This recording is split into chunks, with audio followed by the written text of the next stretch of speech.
Nah, He it's like says, a handheld, like it's a handheld console, but it's a computer. It's like a handheld gaming computer. okay. And Yo, God bless y'all, man. Like I'm glad I'm Nays at the age where it's just give me money. Money and experiences. Just let's I'm that's not my personality. I can never do that. oh, you like going to gift shopping. Yeah, yeah, Okay, that's I'm dope. good at it, but my pockets stink at it. What's up, AG? Peace, bro. How you doing, man? I'm good. AG, you met my man Ilfam before? I don't believe I have. My man Ilfam. This is the illest hip hop wrestling dude that you can meet out here in these streets, host of Black Wrestling. So yeah. Oh, that's what's up, man. Interested to know what you think about the West Side Gun thing. Then The that thing was a with big him, sigh. So cause no, all right. So Wes is a jerk, like in real life as a person, like Alvin, like he's a Just not letting a y'all nice know person. we're live right now. So I'm just I appreciate that. okay. My yeah. bad. My bad. So we just went live. So I just wanted to put that out there before Oh, we so we so good. I appreciate that because I was Yeah. not aware. No, just What I'll say as far as the West Side stuff, really quick is it's a situation where you thought you could buy yourself into something, and just because you spent a whole lot of money with it, it's like spending a whole lot of money with the stripper. You don't get to go home with her if she don't want to go home with you. Fair enough. that's a good way to put it too, bro. It's a good way to put it. It's that dude in Players Club that showed up at Shorty house, and she was like, "Nah." Like nah, brother. It ends here. It ends at the checkout counter. Like that's that. Veg, what's good, baby? What's up, y'all? Oh, same Peace, stuff, peace. different day, man. Bro, what's Veg, up, you Vic? know AG, right? Yeah, yeah. Have you ever met before? All right, cool. All right. Ilfam, shout out to you for coming up with the idea to even do the live stream. You know me, I'm Fred Flintstone. I'm like, I don't even know nothing about shit, none of that stuff. So I appreciate it. Let's set this off. What's good? What's good? What's good? You are tuned in to Apartment 5B podcast hosted by your man Kill. I got my squad with me in effect as always. My brother Vague from BK. What's going on, bro? I dressed up today. I dressed up for this one. You know, you get the wine, okay? No doubt. We got Ilfam from Black Wrestling. What's going on, bro? Hey man, what's happening? Y'all heard anything good lately? Here you, here you go. And we got my brother AG from Hip Hop Talks podcast. What's going on, bro? Peace and love. It's all Stoop Stories now. You know what I'm saying? Oh, that's the new name of it? Yeah. You know what I'm saying? Okay. Branching off, doing new things, going into the new year. Stoop Stories. Okay. All right, that's what's up. That's what's up. Well, y'all know me. Let's jump right into it. Me and AG. Well, let's start here. Like, we finally got the Nas premiere album that we've been waiting for. Some people 25 years, some people 30 years. We've been waiting a long time. I was talking to Eb, and I feel like this is probably the closest thing to Detox, you know, that was probably out there that was left, and we actually got it. What you think, fam? What you think about that? I think not, and I said this when we recently spoke. Like Nas has had a career of expectations. The beginning of it, you know what I'm saying? You start to hear this kid from such and such. He did the verse here, and now he got this producer and that producer and this producer. Expectations is a mofo. Right. That is true. And we're gonna talk about that. So yeah, we got to dig into that. Before we dig into that, just give me 10 seconds to just go off on a tangent. The shit that I've seen online for the last 96 hours is fucking crazy, y'all. Like, it's crazy. I've seen some of the dumbest shit that I've ever seen spewed in my life. I had to, and this is not to blow nobody's spot up. I want to say that this is not to blow nobody's spot up. I'm just going to read some of the tweets that I have seen. If all the hip hop fans complaining about Light Years actually sat with the album for an extended period of time instead of 1 or 2 listens, chances are they start to appreciate it for what it is instead of what they wish it was. Cool. Another quote. This is where I talk about analytics, how it ruined the NBA is ruining hip hop. Light Years by Nas and DJ Premier has gone #1 in 7 countries on iTunes while charting across more than 70 countries on Apple Music. Here's the thing, y'all. I don't give a fuck. I don't care about numbers. It could be #1 for the on in Mars for whatever reason. I don't care. It has nothing to do with nothing. Another one. After listening to those pre-programmed Casio beats Premier gave Nas for Light Years, y'all gonna appreciate this wisdom. Okay, so that's some of the shade people are definitely. I saw Mickey Fax on Twitter. He was like, "Yo, y'all are destroying Premier on my timeline." That was the most engaging Farmy tweet of all time, by the way. Just that one. That one. Yeah, the one that y'all are killing this album or whatever. That I see you, Mick. You're pretty good at talk about that.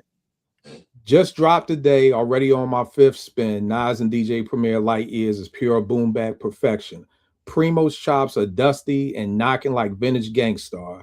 Nas is spitting wisdom and street tales with that timeless flow. Madman pause tapes and AZ's feature. Is that it? Now here's the other one about analytics. Nas raps 553 words he's never rapped before on a studio album on Light Years. 19 studio albums, 16,507 different words. The pen is elite. Did Primo let him down on this project? Did we really need to know, like, what type of analytical shit is he rapped 553 words he never rapped before? What in Chat GPT are we using now to even come up with this? 16,507 different words. Did Premier let him down? DJ Premier and Nas's Light Years album is fire. If you're not feeling it, then it's not for you. Half of y'all don't even understand the references. You weren't there. If you know, you know. Y'all not hip hop heads. You just like rap music. There's a difference. This is my problem with dumb shit like that, because it goes into I for people real quick. My documentary's out there, Killing the Kids. Check it out. So on PBS, for everybody who's always been like, yo, do kill really in the hood, kill really do this, woo, woo, woo. It's out there. Go check that out. But one of the things I do too is I run men's groups in the community. So I'll get in the hood. We'll do them in the park bench. I'm everywhere in the hood. So we do this. And what I'm going into 2006, AG, you may notice all of y'all Nas fans, we all are, but I'm not great with exactly where it came from. He has a quote. I want to say it's off Magic, and he says we should be adjusting each other's crowns, right? Mm-hmm. It's something like that. Like we should be buying acres, adjusting each other's crowns. Going into 2026, okay, ugly. Mm-hmm. My thing for working with men in the hood is we're adjusting each other's crowns this year. So what I'm about to say, I don't want nobody to take this as hate, disrespect, whatever. I'm just adjusting your crown. Y'all gotta stop sounding like dickheads on Twitter. Y'all got to stop talking this dumb shit. You know what I mean? And I'm adjusting your crown. I don't want nobody to feel disrespected. I'm adjusting your crown. If the only thing that we can say is, and this is no disrespect to my guy. This is my guy. We were going back and forth about Too Short, and somebody said something about East Coast bias. We got to put that away, y'all. It's been 30 years. I know New York did not play MC Hammer. I get it. But we've got to grow past that, okay? I was like, I never would really fuck with Too Short. Niggas like, oh, here come the East Coast bias. How about I just don't fucking like Too Short? Okay? If somebody says, Kill, I never like Will Smith, do you know what's not going to come out of my mouth? Here go this West Coast bias. Nigga, I don't give a fuck. Guess what? I didn't like Will Smith. I only like their first album. I don't even like the second album outside Brand New Funk. But so we got to stop with that. This is me adjusting your crowns because y'all niggas sound stupid. And I don't like seeing other black men sound stupid. You sound stupid when you say things like, if you don't like this album, you don't love hip hop. That just sounds stupid. Let me show you what loving hip hop is. Go buy the fucking album. Because 80-90% of you motherfuckers out there talking all this shit ain't gonna buy the album, ain't gonna support the artist. So I'll say that. If you think me not liking the album means I don't love hip hop, how about if you don't buy the shit, you don't love hip hop? So again, we're just adjusting crowns today. So some of the shit that I've seen, oh, if you don't like these beats, you've never listened to Gangstar. And if you don't like this, why the fuck, when did niggas get so sensitive? Like, what the fuck? Like, it's so overly dramatic. If you don't like this album and you don't like the whole culture, we're adjusting crowns, y'all. No disrespect. We're adjusting crowns right now. Y'all niggas have got to stop sounding so fucking dumb. Because the scary part is that some of y'all niggas is married. Some of y'all niggas have children. And I don't want this stupidity to pass on to the next generation. So we got to nip this shit in the bud. Read some books. Every episode of 5B, I'm pulling out a book. Here's a fucking book for niggas to read this week. Dilla time. Read a book. Get some more fucking words in your vocabulary and stop saying dumb shit like if you don't like an album, you don't like the whole fucking culture. Because guess what? When you go to the show, Nas ain't giving you no pound, my nigga. All this defending this nigga. Stop being the goddamn Secret Service. Spend some goddamn time with your children. Motherfuckers can't read, but you up here on the goddamn for 96 hours arguing with niggas about is the beats good or not, but your fucking son can't read. Stop doing it. I'm just adjusting crowns, y'all. I'm just adjusting crowns. That's all we're doing this year. We're adjusting crowns. Vague, I see you with the wine, bro. Uh-oh. Kills adjusting crowns. I'll just knock your shit off. Like you ain't no I'm sorry, man. I always say this. I'm not that old, but I'm old enough to be a kid. I was at the park jams. Y'all niggas wasn't there. Y'all wasn't. You know what I'm saying? You just wasn't. I was in Bed-Stuy, feet on the ground. I was in Queensbridge, feet on the ground. If I don't like something, even from my favorite artists, it's okay. Because they're still my favorite artists. And I have an opinion, like we all do. But this hip-hop police shit on opinions on social media, like, stop it, dog. You wasn't in there. You when Annie Up was in the building and we was in there pushing niggas ready to fight, you wasn't there. No. You Mr. Google. That's what you are. And now you take, the information you gather from other people online and what you find across the internet and what the popular opinions are, and then you try to write yours. I mean, come on, man. But this is Kill Podcast, so I'm gonna let you can continue on, Just scribbling a notepad and create your life. Is that what you just said? Yo, the more what I'm just saying is, again, it's really no diss. It's really adjusting crowns. I come on Twitter to have good discussion. So with y'all about how Dre set off Straight Outta Compton, y'all about to witness street knowledge. Y'all about to witness how 4 black men, 5 or 6 if 2 more people jump on, how we can intelligently discuss an album. Because I don't want to debate it. Debate would mean I'm right, you wrong. I don't want to be right. I don't want you to be wrong. I don't want to change your mind. If you love this album, good. Love the fucking album. Like, great example. I fucking love Missionary to this day. And it's probably just me, Dre, and Calvin, the only 3 niggas who love this album. And that's okay. It's just the 3 of us. And I'm okay with that. Everybody else said this album is trash. That's cool. Whatever. That's all I'm saying is we got to just stop with the over dramatic. I don't like grown ass men being overly fucking dramatic. If you don't like this album, then you don't like hip hop. If you don't like these beats, then you never liked Gang Starr. Like, what kind of equation is this? And I'm gonna stop because we gotta keep going. I just need people to start thinking for themselves. And that's really, honestly, like Word is Born to Jesus, the scary part. I tell the story all the time. Tana Talk 3 dropped. Nigga said, Kill, how many mics you give it? I said 4.5. Nigga DM me, my nigga. I thought you fuck with Griselda. I'm like, I love Griselda. It's like 2019. Vague used to be on the show. Niggas was like, Kill, we get tired of Griselda just because of you, nigga. You talk about them all the goddamn time. We don't like them because you like them so goddamn much. And he said, but yo, if you really fucked with Benny, you would give it 5 mics. And I was like, oh shit. That's the way you new school niggas think. You think that if you say you're a fan of something, then you have to fucking give it 5 mics. You know what that is? That to me is going back to slavery. Like, you ain't even got an opinion of your own. And I feel like that's what's happening. Like, and again, I think the album is good. I like the album. Like, I like This Is No Shots. The album is better than what I thought. But if I don't love the Premier beats, then I'm not hip hop. Or if I don't love the Premier beats, I'm hating. It's like Vague said, you can have an opinion. When Kane dropped Taste of Chocolate, niggas was like, this ain't it. Still love Kane. We'll wait for the next album.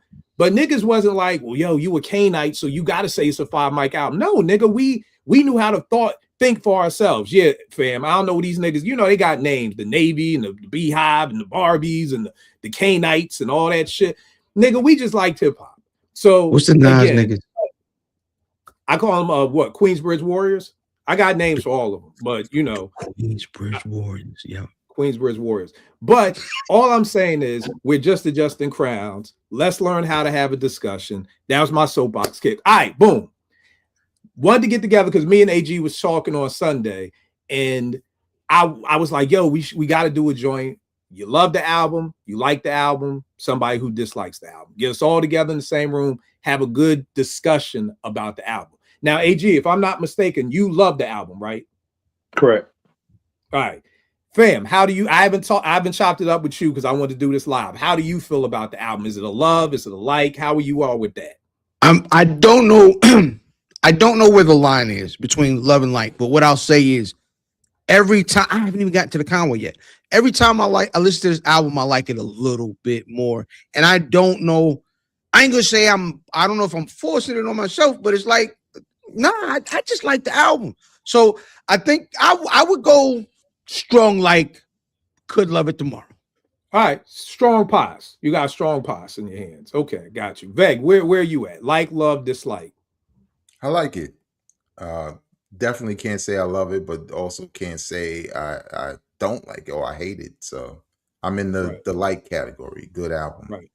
Right. And I'm exactly what Veg. And the problem is there are niggas online who are shitting on niggas like us because we just like it and we don't love it. So it's like, goddamn, like I said, it's a good album. It's probably going to get 4 mics. And now 4 mics. Veg, will you explain to somebody that 4 mics in fucking 1995 was gold?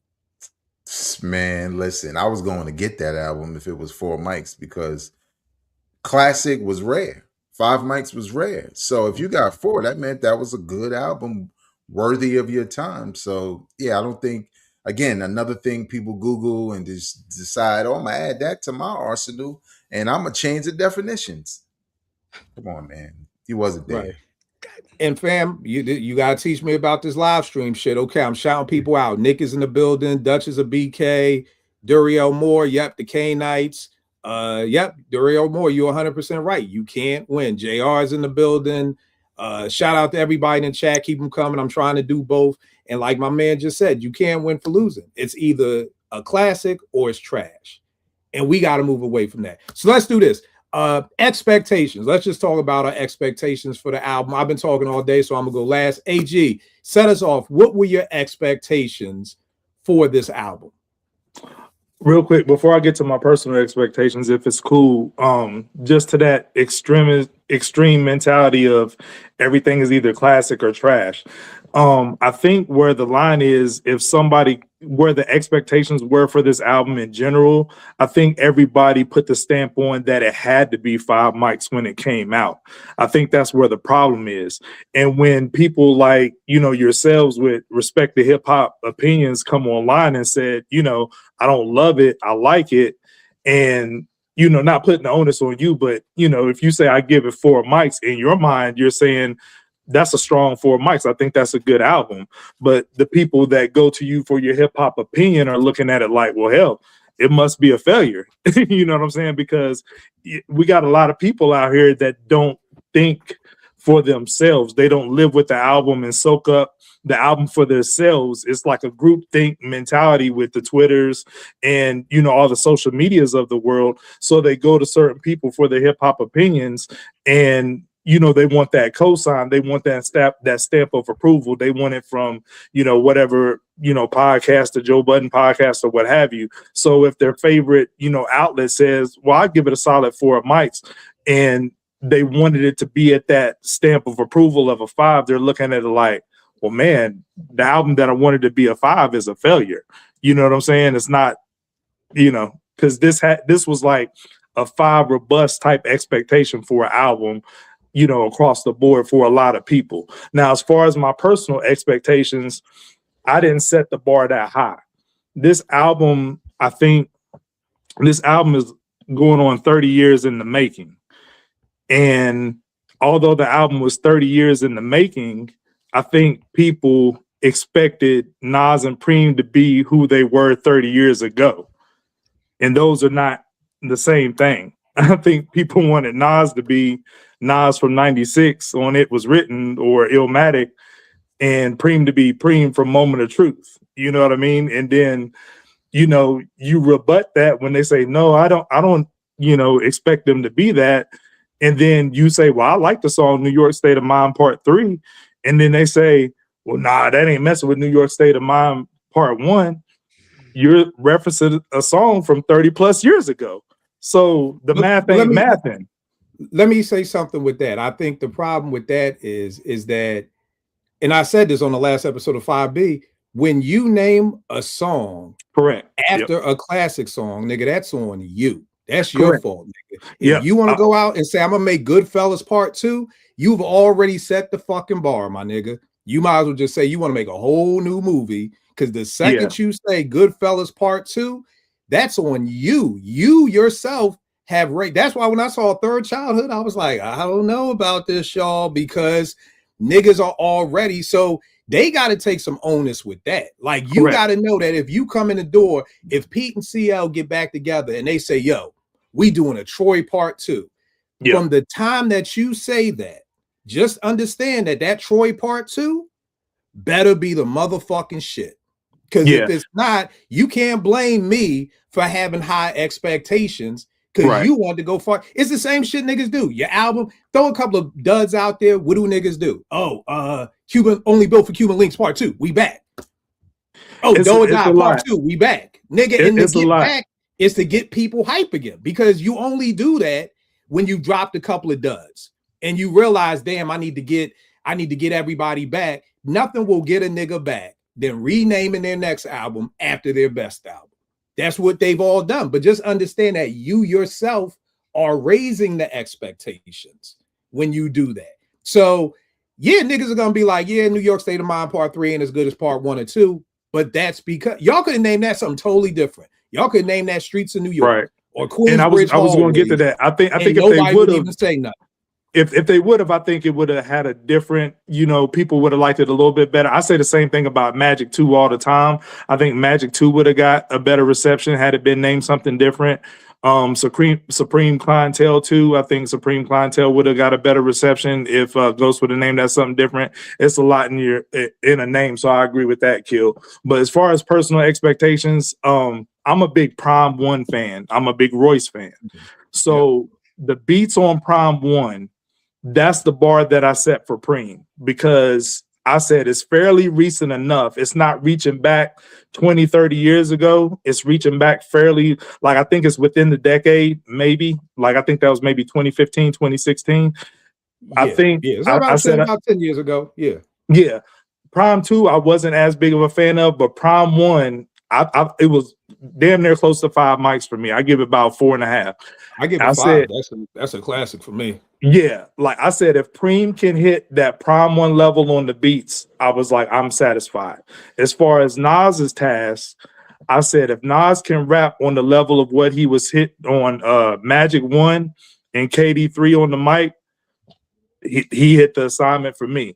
And then the third thing that I was hoping for was, like, I was trying to think like of a loosely based concept, because when these two get together, I was like, what could they do as far as a theme for an album? And I was thinking in my head, like, it has to be like hip hop centric, like, you know what I mean? And even they exceeded my expectation on that, as far as, like, you know, the ode to the graph writers, and then the women MCs and the pause tapes and all that. Like, it captured the essence of the hip hop era, like the golden eras from like 87, 88 to like early 90s, like 93, 94. So I was like even blown away that they did that only, like, in my opinion, that Preem and Nas could do. So to me, they checked every box that I wanted them to check.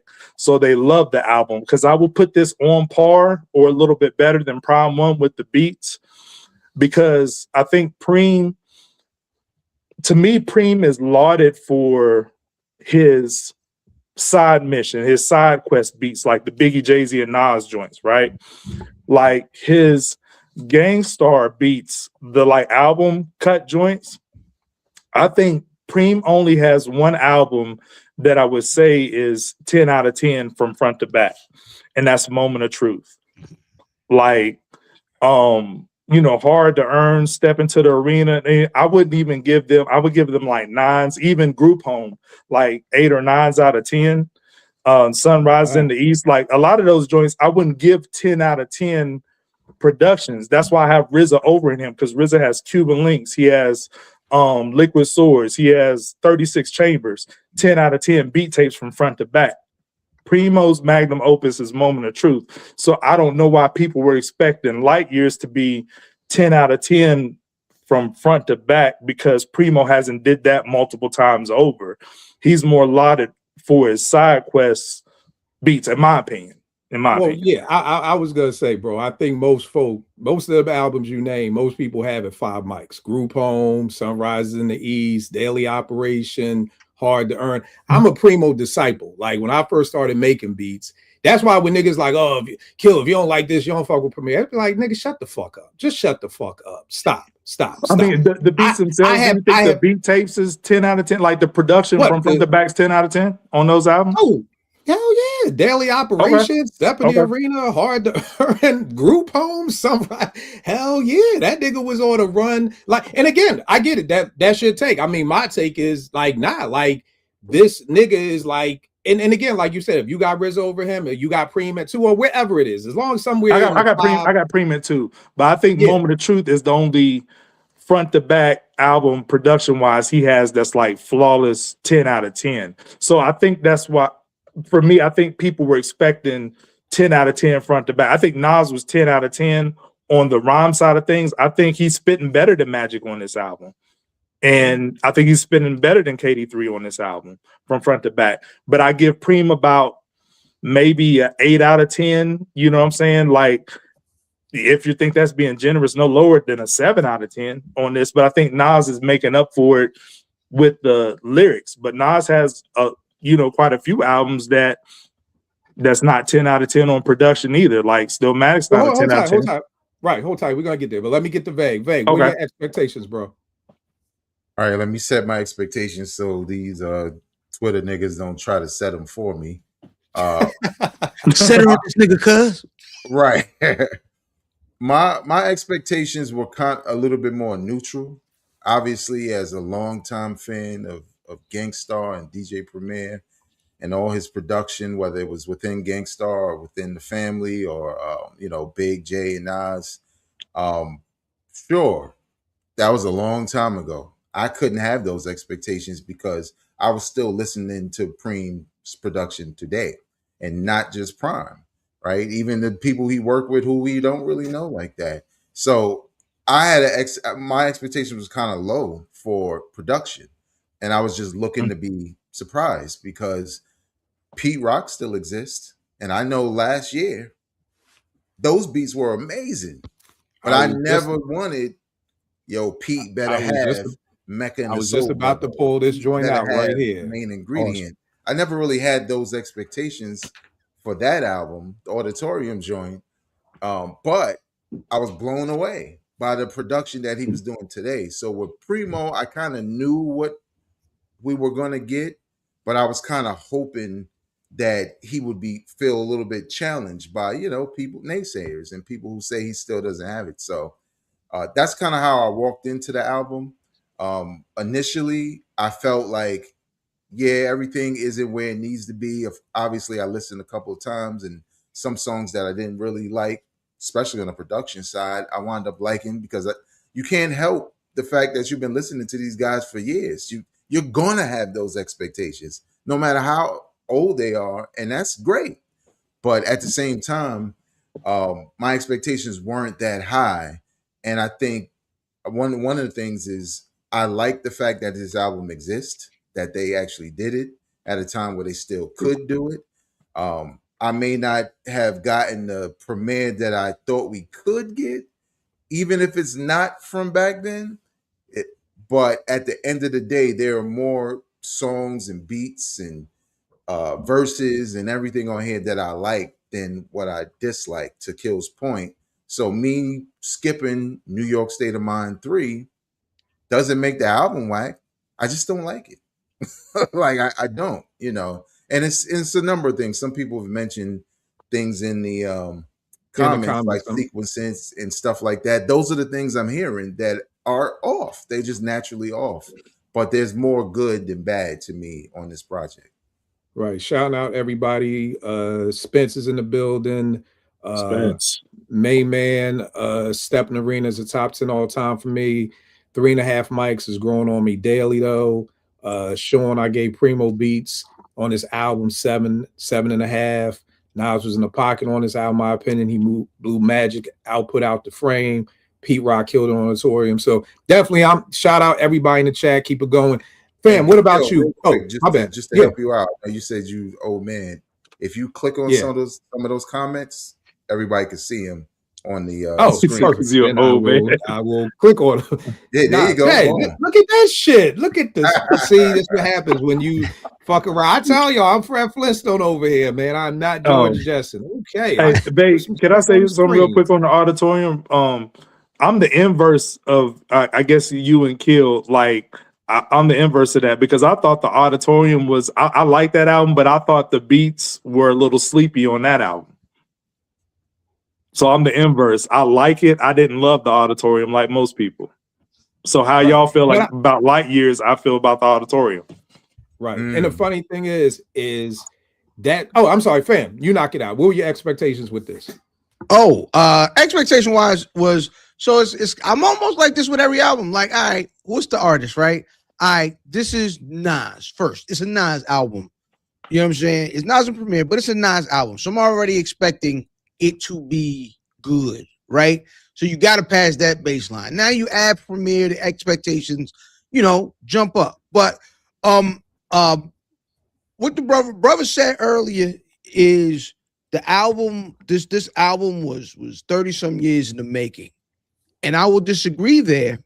Our expectations were 30 years in the making. Them niggas started making this album a year and a half ago or so. Right. And that is one of the things that scared me because if, niggas pay attention to how people speak about Primo, they say Primo is notoriously a long-winded producer. Like, if you want a bunch of beats from this man, you know what I'm saying? For the most part, niggas say, you got to keep tracking Primo down. It's why Nas took that nigga to the islands to get the album done because he knew who he had. All that said, I expected a really, really good album, and I was not disappointed. All right, that's dope. For me, the expectations, this album exceeded my expectations because I had no expectations for this album. And I want people to understand when I talk about Premier, when I say I studied Premier, Vague, every Wednesday I would get off work at the radio station. I would come home, and not just for Premier, but all the great producers at that time. I literally would study the album. I would put in daily operation and I would find, okay, what breaks was Premier using? Was he using breaks? Are these drums programmed? How does he go into his sequencing? How out after the third verse into the chorus, does he do something different? Like, my studying is different than niggas just like, oh, I listen to Gang Starr. No, nigga, I just don't listen to Gang Starr. Nigga, I fucking studied.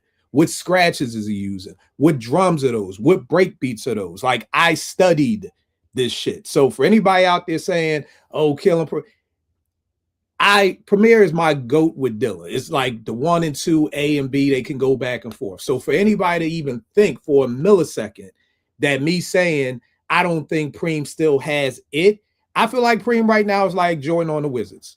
And if you watched ball, Jordan on the Wizards wasn't bad. He was a good basketball player, but he wasn't fucking Michael Jordan anymore. He wasn't great. I don't think that's up for debate. So again, when people say things like, oh, if you don't like these beats are just like Gang Starr. No, the fuck they not.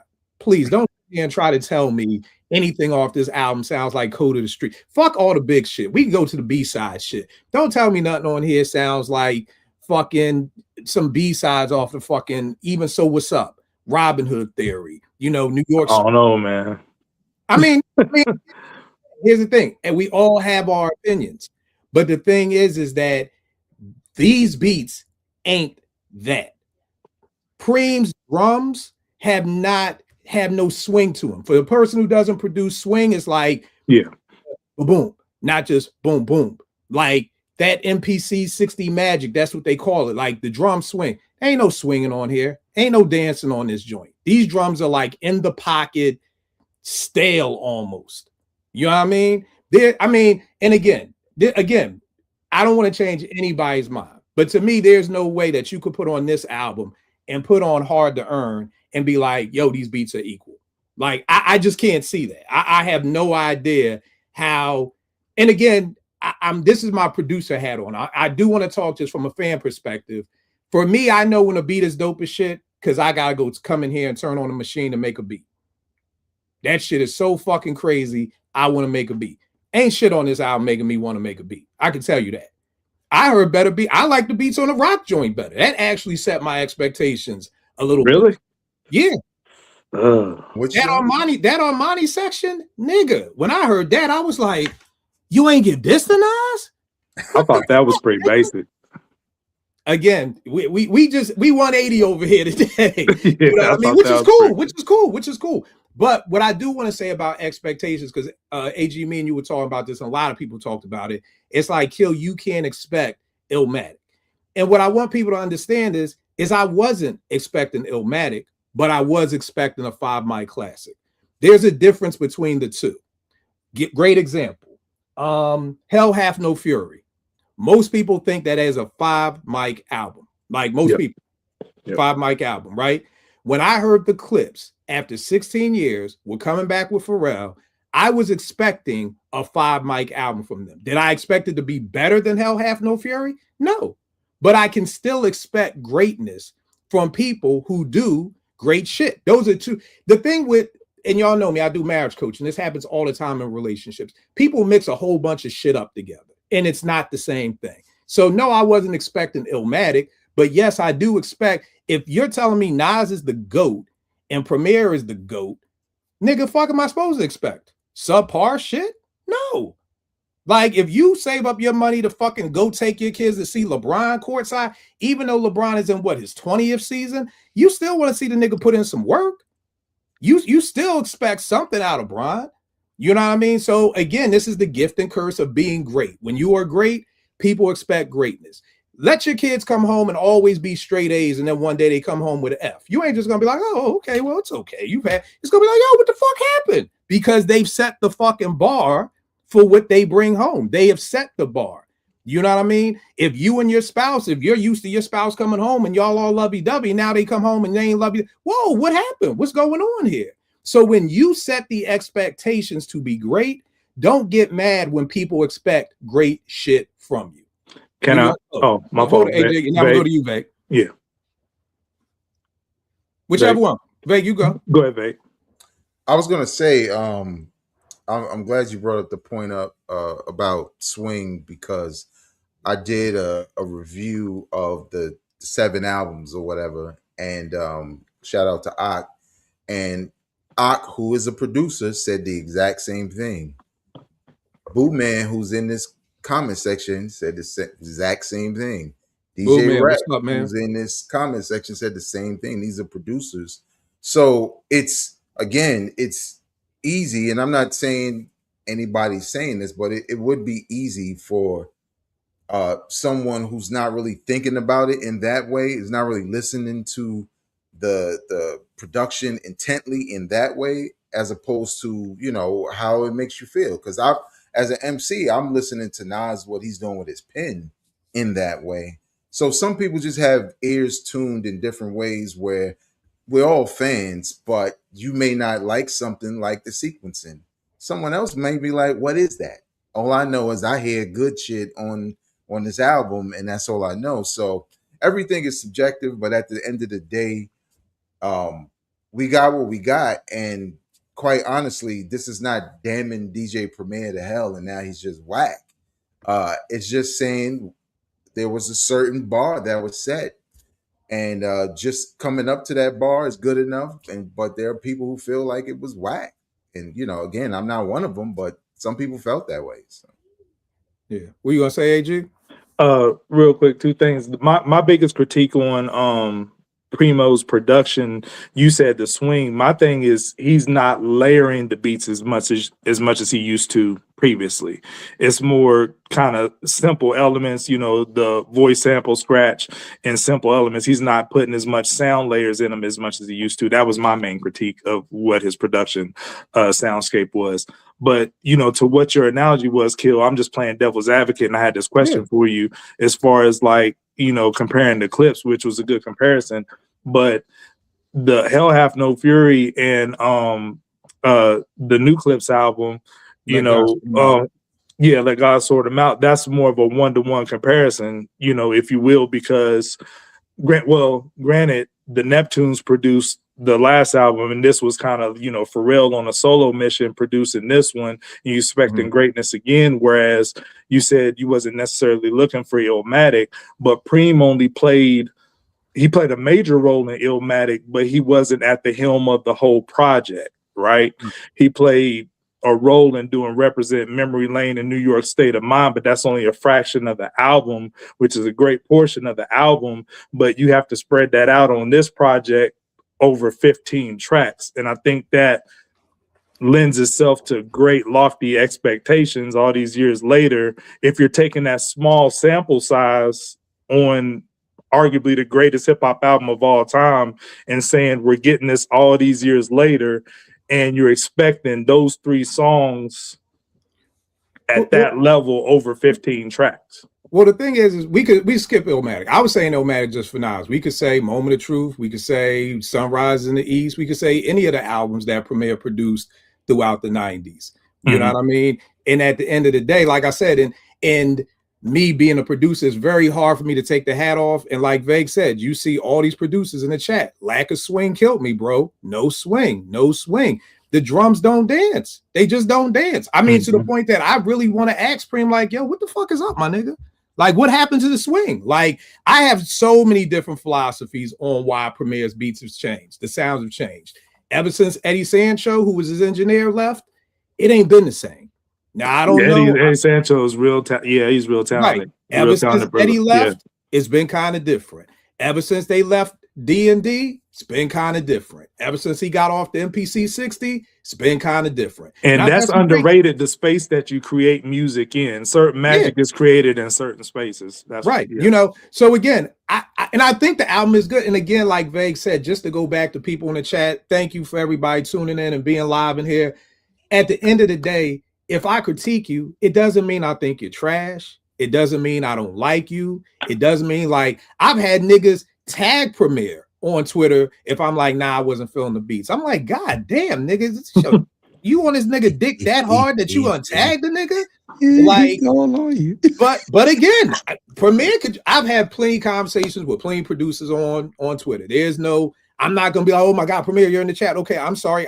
No, nigga, like, what the fuck is up? I'm gonna be like, yo, what's good with the drums, my nigga? Like, because it don't swing for me. It don't swing. But let's do this.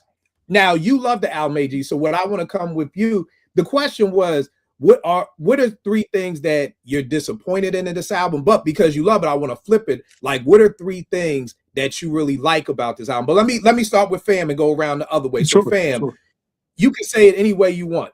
3 things that you're disappointed in, 3 things you like. Hey, 1 thing I'm disappointed in, 2 things I like. But just to try to get into the realm of like, because I think we all here, there's love and there's like. So there's nobody in here that dislikes the album. Nobody's calling it trash. I think we're all at a point where 4 are better.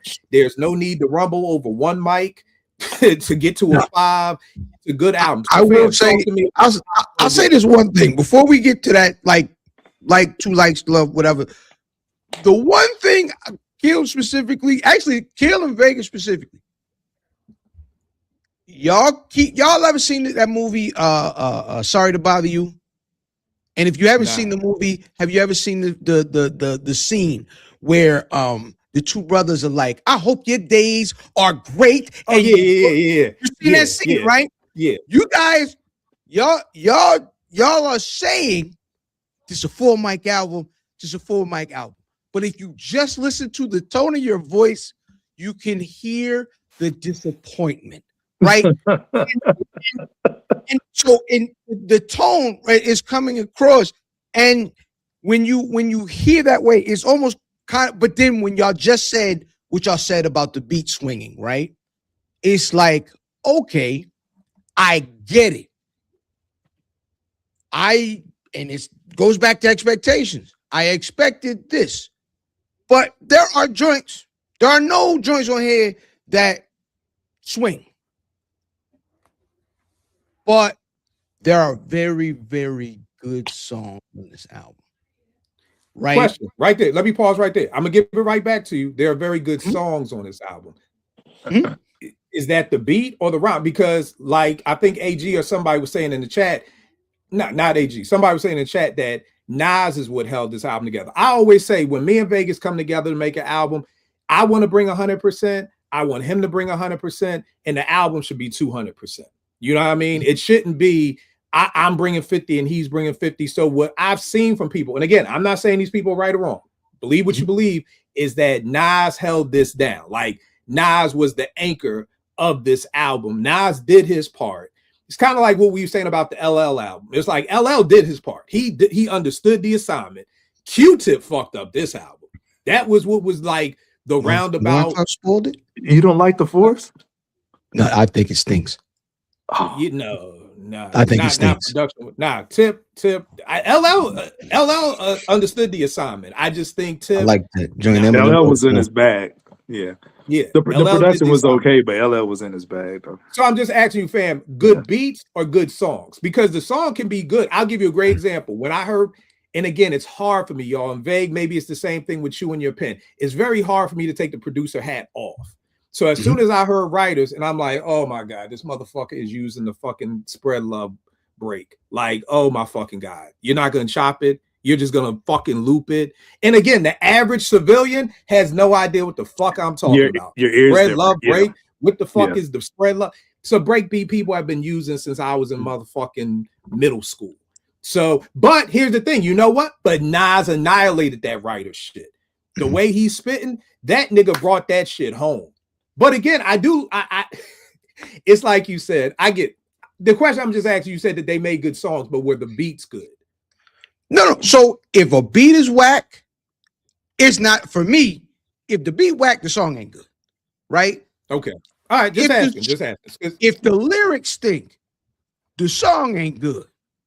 If it's Okay. rap, that anything else is different. But I feel like I would have made some different sequencing choices. I would maybe have moved some records around because pause. I feel like this album was back heavy. Like I LeBron think is dry as leather. I love these people in the poll. I'm Wow. sorry, LeBron is dry. as that sandwich in his avatar is dry. I'm sorry. I'm just playing. But no, like I feel like the This is a back good point. end- Nas has to approve the beats. Nas picked these beats. So and But then another thing too, sorry to interject. That's a Like narrative. Mass Appeal is like an independent label, so it depending on what the budget is. Rob Markman said this in a video I saw today. Like, depending on what the budget was, if they're paying for, if some major samples is out the budget, they can only work with what they can work with. and I Because mean, Nas and AZ song had a different beat before Joe Budden said, and it didn't get cleared, so they had to use a different beat for the other joint. I would love to see Mass Appeal's budget because De La and De La Fashion has a lot of big samples on their album. Like one of the reasons I love the De La album is because it's a De La album. And if anybody knows anything about a De La album, is there are tons of samples and there are the Police are on that album. That's true. Okay. If people know anything about sampling, Sting and the Police are notorious for charging. So that Run It Back. And Nas is on that song. Police.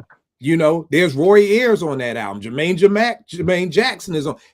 There's a ton. So I would just be intrigued to know, like, and again, the sample may not have been clear, not because of money, but just because the person who owns it just was like, nah, I don't like what the fuck y'all are saying on it, so I'm not going to clear it. You know what I mean, too. So, but I'm sorry, fam, keep going.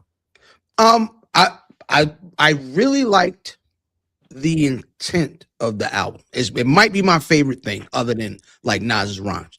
The intent was there have been a lot of good music over the last year, right?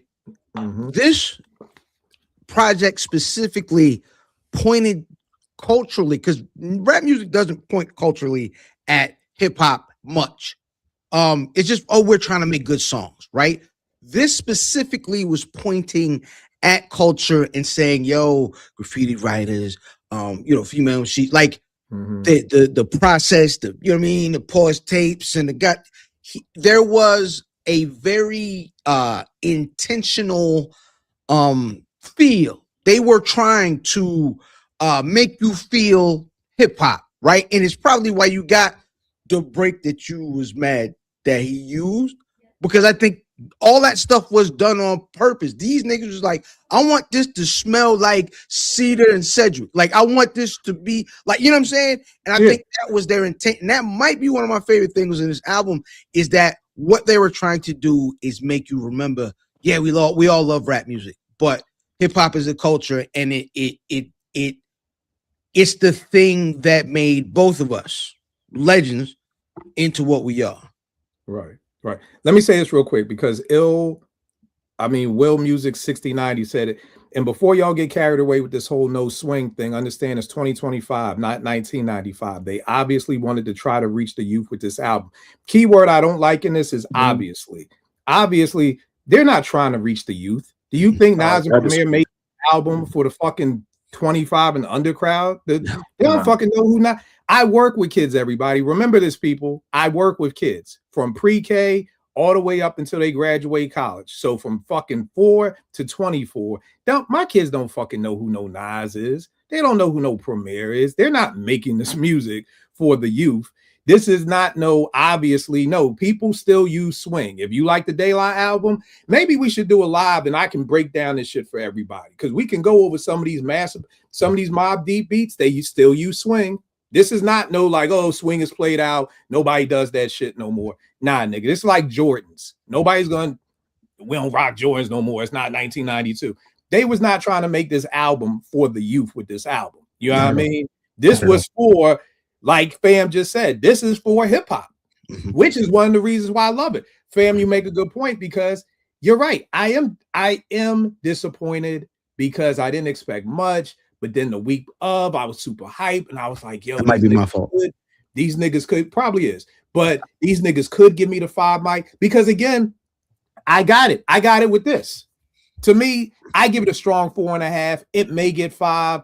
I got it with this. There were beats on this album from the time I put on Dreamin', Shy City Do It, This Man, We're on Our Way, Fortunate. Oh my fucking God. I was like, couldn't keep the machine off. So what's the joint on here? All Kinds of Ideas. When I heard that beat, I was like, God damn. You know what I mean? So I wanted 5 and I got 4. So I mean, yeah, I'm disappointed, but it's still a dope ass album. You know what I mean? But if you're, again, y'all know me and my fucked up brain, I'm not even gonna go there. If you're expecting something at the end of the night and you don't get that and you get something else, you may be like, that was cool. I really wanted. You should have just said it. I got, you know, it's like, yo, you still good, but you are a little salty. Like, damn, I really thought I was gonna smash, but it didn't happen. Okay, cool. You know what I mean? So there is a level of disappointment, but the head was still good. Like, I'm good with that. Like, we good. You know what I mean? It's so I don't want you to think like, Fam fucking me up, man. But give me something you like. So you like the album. You like the fact that it was very hip hop. It was driven to like the writers, the pause tapes, all those things. Give me something else that you fucked with about the album, or that disappointed you. Maybe, you know, you were a little disappointed. I don't know, you know, but what else you got? So I am of two minds specifically about New York State of Mind Part 3. And I think you said it earlier, is that if they would have called it something else, it'd have been a dope joint, right? I think Primo said that he wanted it to keep it the same tempo, right? Because all 3 songs, I guess, are the same BPM. And which is cool. And I got what he was doing with the sample, and he was trying to do something conceptually, and it didn't do what I think niggas wanted it to do. It didn't live up to or feel like the other two, because the second one I felt like was just a flip of the first beat. This was a whole brand new joint. And I think niggas, you know what I mean? Niggas like, this ain't the house I expected. Nigga, I ordered a hamburger. You gave me a goddamn turkey burger. I ain't want no turkey burger. Right. Great point. Boo Man sounds like he used a lot of played instruments. Even the first cut was someone playing the melody in the style that he would have chopped it. Marco Polo, very acclaimed producer, known for everything from Master Ace, Organized Confusion, crazy discography. He had put on Twitter that Primo actually sampled his sounds for this album. You know what I mean? And he was like, "Yo, Premier sampled me," and I'm like in Twitter, like, "Hey, what do you mean he sampled you?" Like, so I guess Marco Polo has like sound kits and like sound designs that Premier sampled. And he said it was sampled on My Life Is Ill, Writers, Sons, and My Story with AZ. You know what I mean? So if you go in the credits on Apple or wherever you go, Marcos Polo's name is listed as a composer because Premier was sampling Marco Polo and not necessarily sampling records. Similar, AG, what you were talking about on Prime. I think Prime is an asterisk to me just because he sampled Adrian Young. So the fact that he had access to Adrian Young's sampling library is incredible. And this, let me say this very quickly and make a thesis statement. I'm not saying this in a disrespectful way. If I gave you Adrian Young's catalog to sample from, you would be fine. You would be fine because you can listen to almost every song on Prime, and when you hear Adrian Young's original, it's the same thing. And that's no disrespect because shit, Come Clean is just a loop. 90% of hip hop that we listen to is just a loop. But what I'm just saying is when you have someone's whole discography there for you to use, that's why the second Prime to me wasn't as good because now they're using Man Wonder. Yeah. It's a difference. It's a big difference when you have to dig through all these records to find 15 songs versus me just saying, hey, here you go. Here's my hard drive with 150 songs that are just fucking amazing. You don't even have to, as soon as you hit play, you hear fucking the sample and it's incredible. And again, I'm not trying to take anything away because that Prime is 5 mics, but it is an asterisk for me because it's not cheating, but it's kind of cheating, and I'm old. So new people like, he'll shut the fuck up. Niggas, don't nobody digging records no more. We sample all our shit off of YouTube. I know I'm the old man at the club, but that's that. Vay, give me something you were disappointed, loved, liked, or whatever. And I'm gonna come back to you, fam. So first, as a fellow Aries, fam should know I've been waiting to talk to him about what he just said. I think at the end of the day, yeah, of course, there's a little bit of disappointment because you can't help yourself. It's like you listen to these guys for years. Your expectations are going to go all over the place. But at the end of the day, I feel like it's a good album. There's more that I like and I don't. Some of that energy is just coming from these online niggas. That's where my energy is coming from. I know they're here, so I'm talking to them. You know what I'm saying?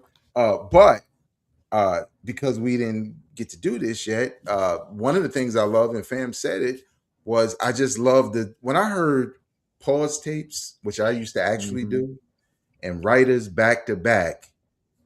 Like Nick said in the comment section, the gray beard nigga in me was awoke. I was up. Once I heard that, I was like, oh, and it wasn't about the production. Like fam said, it was just about, for me, like writers, for example, I'm like, damn, Nas really did a whole song detailed. He didn't just say graffiti or elements of hip hop, a detailed song about, he called them writers, right? Everything, keep bombing. That's a lingo. So I know some of y'all hit the Googles like, yo, what you talking about? Because you don't know. You don't know. But yeah, man. And like the homie who said earlier, I will, whatever. Like, yeah, there are kids who love this brand of hip hop, will learn from it, but they made it because they're of it and they're from it. And some of us are also. So I just love the fact that what's the other joint that was like Junkie? Like, I like records like that because it's like, man, he was really in that I love hip hop bag. Let me just get in that mode. Which was the same mode that Pete Rock and Common were in for the auditorium. They said this numerous times. So that was one thing I loved. The other thing I loved, I just loved that Nas was this creative at his age. He didn't have to be. He didn't have to have he could have mailed this in. He could have just rhymed words together. I'm rich, you're not, whatever. He could have just been on that. But to do all these different things, to shout out the ladies of hip hop in a way that they've never been shouted out, unless it was them doing the shouting out, like Ladies First and Ladies Night and all of that. Typically, it's not nobody of this caliber doing that. So I just kind of love the fact that he was thinking beyond, what he's done before and stuff like that. And also I liked what's the joint? You see Boo, man. You see Boo. Well, Boo Man said Primo drums would rob his new drums. Oh, this is true. This is true. Ab, what's going on, brother? Peace, y'all. What's going on? Peace. And the last thing I'll say is what I liked about the album. I just like the fact that it exists. Again, like I said earlier, I like the fact that they did it. They did it for hip hop. You know what I'm saying? Some of us may have had higher expectations than others. Nevertheless, we're talking about it. Some people love it. They're going to buy the vinyl and go to the shows. And the rollout was crazy because they were at the NBA Cup the other night. You know what I'm saying? With AZ. So I just like the fact that they did this. It caps off this 7-album run. And for the most part, I was satisfied. So sounds like the type of album that a guy who funds the hip hop museum would make. That's a fact. I mean, yeah, what's going on, good brother? We just sitting here talking about the album. What's your take on the album? You've got AG next to you who loves the album. Fam is kind of in the middle between like and love. Me and Vegas are a strong like. Where are you coming in with this album? I'm a strong dislike Hill coming in from the rear. Strong dislike. Don't like, say no, it, let me fam. know. I'm not. Don't say that. I already knew where you were going. Don't do it. Ev, you can't say shit around this nigga. It's pause. You can't say I just came from outside. Pause. Say whatever around to me. say pause, man. I just put my P hat on. Oh, pause. A P hat. Come on, nigga. P? You got a penis hat? Come on, man. So That's not you the said you when you said you coming in from the rear. When you said you coming in from the rear, I was like, I already know there's a pause coming right now. Yeah, man, it's I give it 2.5 out of 5. Damn. My issues with the album is, well, number one, let me not start there because I told Kill when I did this I didn't want to come in and just shit on the joint because I think it's an important project. Nas has done a lot for hip hop. I think the way he's represented himself on this album is pretty dope. I like conceptually, I like the concepts of the songs. I don't necessarily like the execution of what Nas did lyrically. I don't like the execution of what Primo did beat-wise. It's not trash. It's not a trash album, but to me, it's not really a good album. That's the reason why I put it like a 2.5, maybe a 3. I think 3 is kind of a stretch for me a little bit. But yeah, man, just I give a quick thing because I'm sure y'all went through everything. No, we got comments over here, so we just. Oh, okay. Yo, man, and I agree with this person right here, man. I always say Preem's best work was with Eddie Sancho. So when Eddie Sancho left, I don't know what happened to the sound, but the sound definitely changed. As a person who does mixing, I will say a mixing engineer is definitely an important thing to have on any project. But as far as like what Nas and Preem did, I feel like, I don't know. I don't know if it was rushed. I don't know if not. I don't know. Kill, you said, you've mentioned that, Nas probably wasn't necessarily all the way into the album, all the way excited to do this album with Primo, which I agree with. I don't understand. Like I've heard other Nas things. His delivery on this album and some of the writing, I'm not a fan of it. Not a fan of it at all. But conceptually, I like some of the concepts of the song. I think some of the concepts of the song are really dope. I just wish they were executed better. And as far as Preem, it's hard for me to say this because Preem has been, as sure as most people, one of my top producers of all time. So, everybody has a hit and a miss, but I feel like I'm getting a lot of miss from Preem on this particular album. So, like I said, it's not trash, but it's not it's not nothing that I'm going to listen to next week. I'll be honest with y'all. I'm not going to do it. Now, I can't say to echo Ev's, this is an album that I won't hold y'all. I'm making myself listen to. Like, I'm making myself go. De La, perfect example of an album I am not making myself listen to. I wake up every morning. I love it so much. It's my wake up ringer. Like 3 of the songs is, I don't have to make myself. Whereas with this album, I'm like, let me tap back in with this Nas. Let me give it another run. Like, let me give it another run. And I like it. But I can say that this is a 4 mic album that I could probably tell you 6 months from now, I'm not going to be listening to this. Like, you know what I mean? Like Vague said, I think Writers is amazing, what he did with it. I think that's flat out amazing, but there are some great songs on this album that I would pull to like make a best of Nas mixtape, but I can't see me listening to this album a year from now. Like, and I think what Fam was talking about, to me, that's some of the disappointment maybe in my voice, because I know I'm gonna be listening to this Clips next year. Shit, I'll be listening to this Clips. Shit, my whole family loves this whole fucking Clips album. I know I'm gonna be listening to this Common Pete next year. You know what I mean?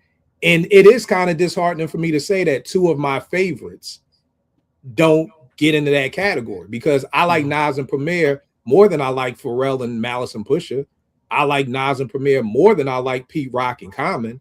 So it is kind of salty for me to be like, damn, these, you know, we finally get this album and it's not something that I know I'm going to be listening to or I get excited to listen to. You know what I mean? You want to say something, AG? I was just laughing because I said run the tape because you said the same thing about KD1. No, now, and I'm glad you said that. I'm glad you said that. Everybody watching, AG reminded me that I did not like KD1. And my man God out of Chicago, shout out God. I Am God, yeah. He's out there. I Am God. He said, Joe, I challenge you to listen to it. I listened to it again. I love KD1. So I'm taking your challenge, AG. Like, I'm listening. I'm still listening. You know what I mean? Sure. So that's why I'm saying I'm making myself do it, because you challenged me. And if people challenge me, I'm down for it. You know what I mean? So I am continuing to listen to it because you said, Kill, keep running it. You know, if you said, Kill, give it a week. And if you, after a week, you don't fuck with it no more, so be it. You know, and I owe that to you as a head and somebody I respect, that if they said, yo, Kill, I challenge you. So I won't hold you. It does get better, because I think maybe when it dropped, it was at a 3.5. I would probably end it with a 4. So I'm going to keep going with it. And I think we did a show about Apartment 5B about this. Is it okay if an album doesn't land with you the first listen? Yes. Yeah. Oh my God, yes. Yeah. That was To Pimp a Butterfly. Remember that first listen? We wasn't on that joint. Yeah, me and Ab hated down. We was like, this some shit. This some bullshit. This wagon shit. 48 hours later, we was like, yo, Kill, I think I like it. Like, me too. I think it's a classic. So, yeah. So, for me, one of the things, I think the thing that I'm most disappointed in is Preem. It's just Preem. Like, I think Nas did his job. I just wish Preem, I just wish there was a little more refreshing sound in Preem. And that's just something that I don't get. Like, even the Ransom EP, there's like 3 songs I like, 3 songs I'm not a fan of. There's just something missing. Like I said, Vague, I think you talked about the Auditorium. I wasn't expecting Straighten It Out from Pete Rock. I wasn't expecting True Master from Pete Rock. I just wanted some banging ass beats. You know what I mean? And again, like my man right here saying, Nas picked the beats. You know what I mean? But again, here's the thing that I want to know. What did Premier play him? Okay. Maybe he picked the best of the. You ever go shopping for a lemon or like vegetables and shit? Like when T goes shopping for that shit, she really be looking at tomatoes. I'm like, nigga, what the fuck are you looking at? Just put it in the bag. No, she's looking for specific things. Maybe this was the best that Primo played for him. I don't know if y'all keep up with Preem's joints. He has something called, what they call, Vague, Beats That Collected Dust. Mm-hmm. Yeah. The last one he dropped, and we were in LA for Profit, and I'm listening to it in the hotel room, and I'm like, yeah, I know why these collected dust. I know why nobody picked these fucking beats. I know why. And that's not a shot. Here's the thing, y'all. We got to stop with this Erykah Badu punk ass smooth shit. I'm an artist and I'm sensitive about my shit. Once you hit that return button and you upload it to SoundCloud, you have now entered the realm of niggas critiquing your shit.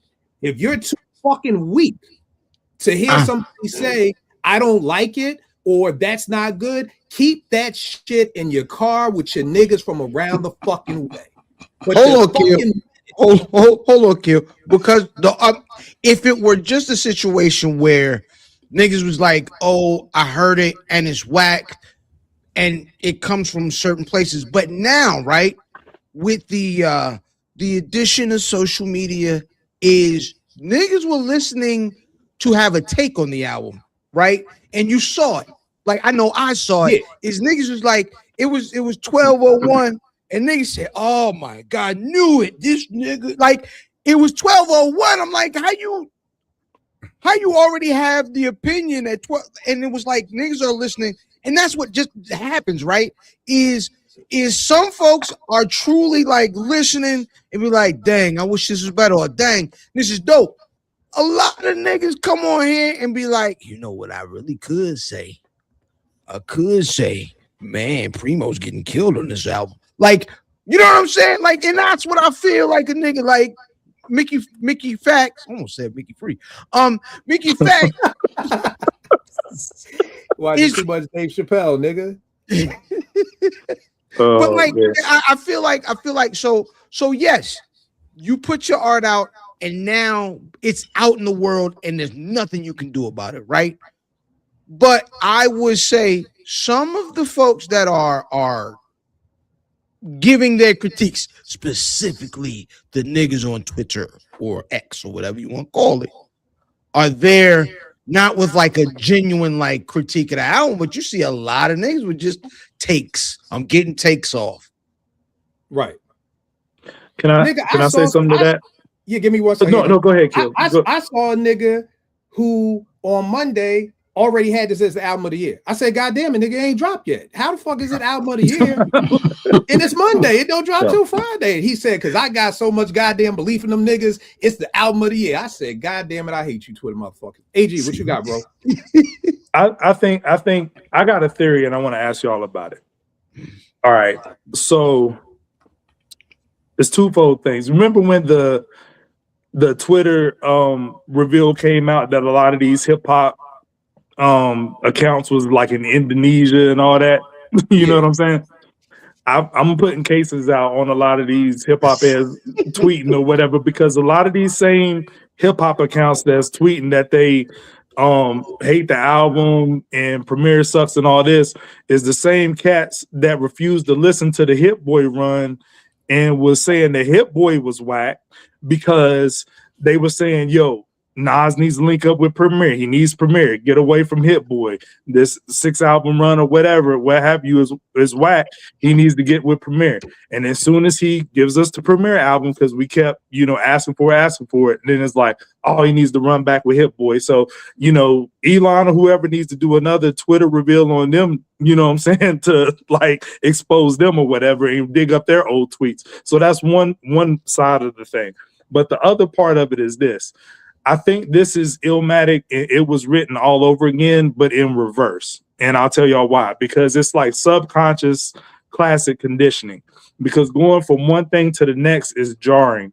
And I think the Hit Boy sound over 6 albums in such a short time span in 3 years, regardless if you rock with Hit Boy or not, if you was tapped into that sound, that lush, production and the soundscape, you know what I mean, and the layers of his beats or whatever, even if you're a Primo guy, if you got locked into that sound that Hit Boy was providing for Nas and he was in that pocket, if you're like a boom bap Primo guy and then you resort back to the stripped down boom bap sound of what Primo was supposed to be giving Nas, and they really haven't tapped in with each other since Second Childhood, back in 2001, because I mean, if Beat Breaks and Define My Name is really kind of like warm-ups for this, if you will.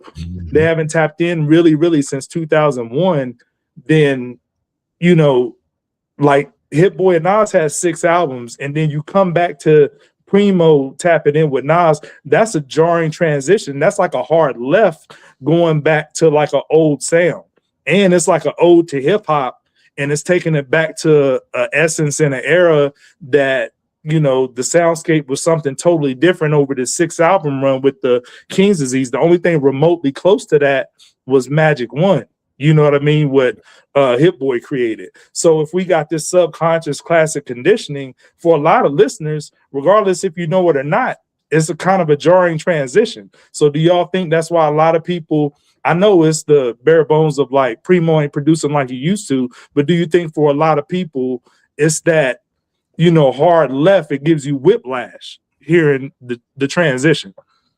I don't know if it's here in the transition, because keep in mind we heard KD 1 and 2, and then we heard Magic. You know what I mean? Which was the Boom Bap album. You know what I mean?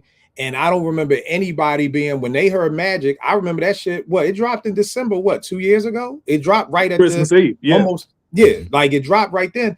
Nobody had a jarring like, oh shit, this nigga Hit Boy is in the Speechless 4016. You know what I mean? Meet Joe Black lane. Like the shit just fit. It was like, yo, this is. It made niggas even get more excited because it was like, yo, okay, this ain't the KD shit. This some straight boom bap speak.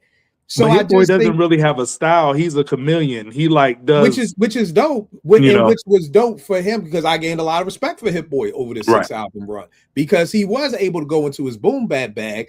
I just think, to your first point, I think it's one of those things where people like a name. That's just what it is. Okay. Toyota and Lexus, same fucking company. Yep. But niggas will pay $30,000 more for the Lex than the Camry because of the name. Infiniti, Nissan, same shit. There was one time that the Infiniti Jeep was the exact same as the Pathfinder. Same fucking model, like nothing any different. Same fucking car, 15,000 difference because of the name. People love a name. And people have been wanting Nas to get with Premier for over 30 years. So people love the name. I remember when Magic dropped. You know how many niggas got at me that night? Like, yeah, Killer, I told you the motherfucking Primo still got it. Listen to that motherfucking John Wave Gods. And I'm like, nigga, Hit Boy did that. Primo's just doing the scratching. And it was like, oh, okay. Okay.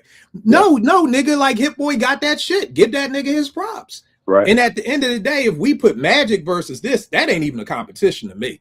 This ain't even close, in my opinion, to what Magic is doing. You know, Nas' pin on that fucking Magic shit, Meet Joe Black, them shit's crazy. But again, like you said, I think he's rapping better on this than Magic. I mean, I feel you, but I think at the end of the day I think something that you were alluding to, or something that I've seen, is that people didn't give any of the KD or Magic run 5 mics, but then are giving this 5 mics. And I'm like, it's a little fucking fishy. And it all comes down to a name, Premier. One of my homeboys is a big Ninth Wonder fan. He came over to crib once. You know what I did? I played him my fucking beats, and I said they was a Ninth Wonder beat tape I got. This nigga's jumping up and fucking down. This motherfucking Ninth Wonder's the fucking GOAT. He's the best goddamn producer ever in the fucking history of the world. I told you, Kill, you always fucking hating on Knife. Motherfucking nicer than you. Nigga, they my beats. You a rotten nigga, man. You a rotten ass nigga, because sometimes you gotta do shit to niggas. Because guess what? Niggas be lying. Niggas be on niggas' dicks. Okay? Wow. So when I said that they was my beats, it was like, oh, you got some shit. No, nigga, I don't got no shit. I'm the GOAT, motherfucker.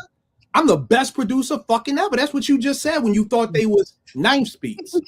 But then when you found out they was my beats, I just get a pound and I got some shit. Nah, my nigga, get off that nigga dick. So at the end of the day, people just wanted this Nas and Premier album. I swear to you, AG, on my life, right hand to God, Nas, Preem could have beatboxed for fucking 10 songs. And niggas would have been like 5 mics, just because it's Premier. I beatbox on one song, shit whack. Kill can't beatbox no more. Fuck wrong with this nigga. Primo do it. Oh, fuck it. Up, no, 5 mics. Gotta give Primo 5 mics. So I don't think it was anything jarring, because there were no complaints when Magic dropped. Not one. I did not see one tweet about anything negative about Magic. Vague, did you? No. It seemed like everybody was, agreed that it was a really dope album.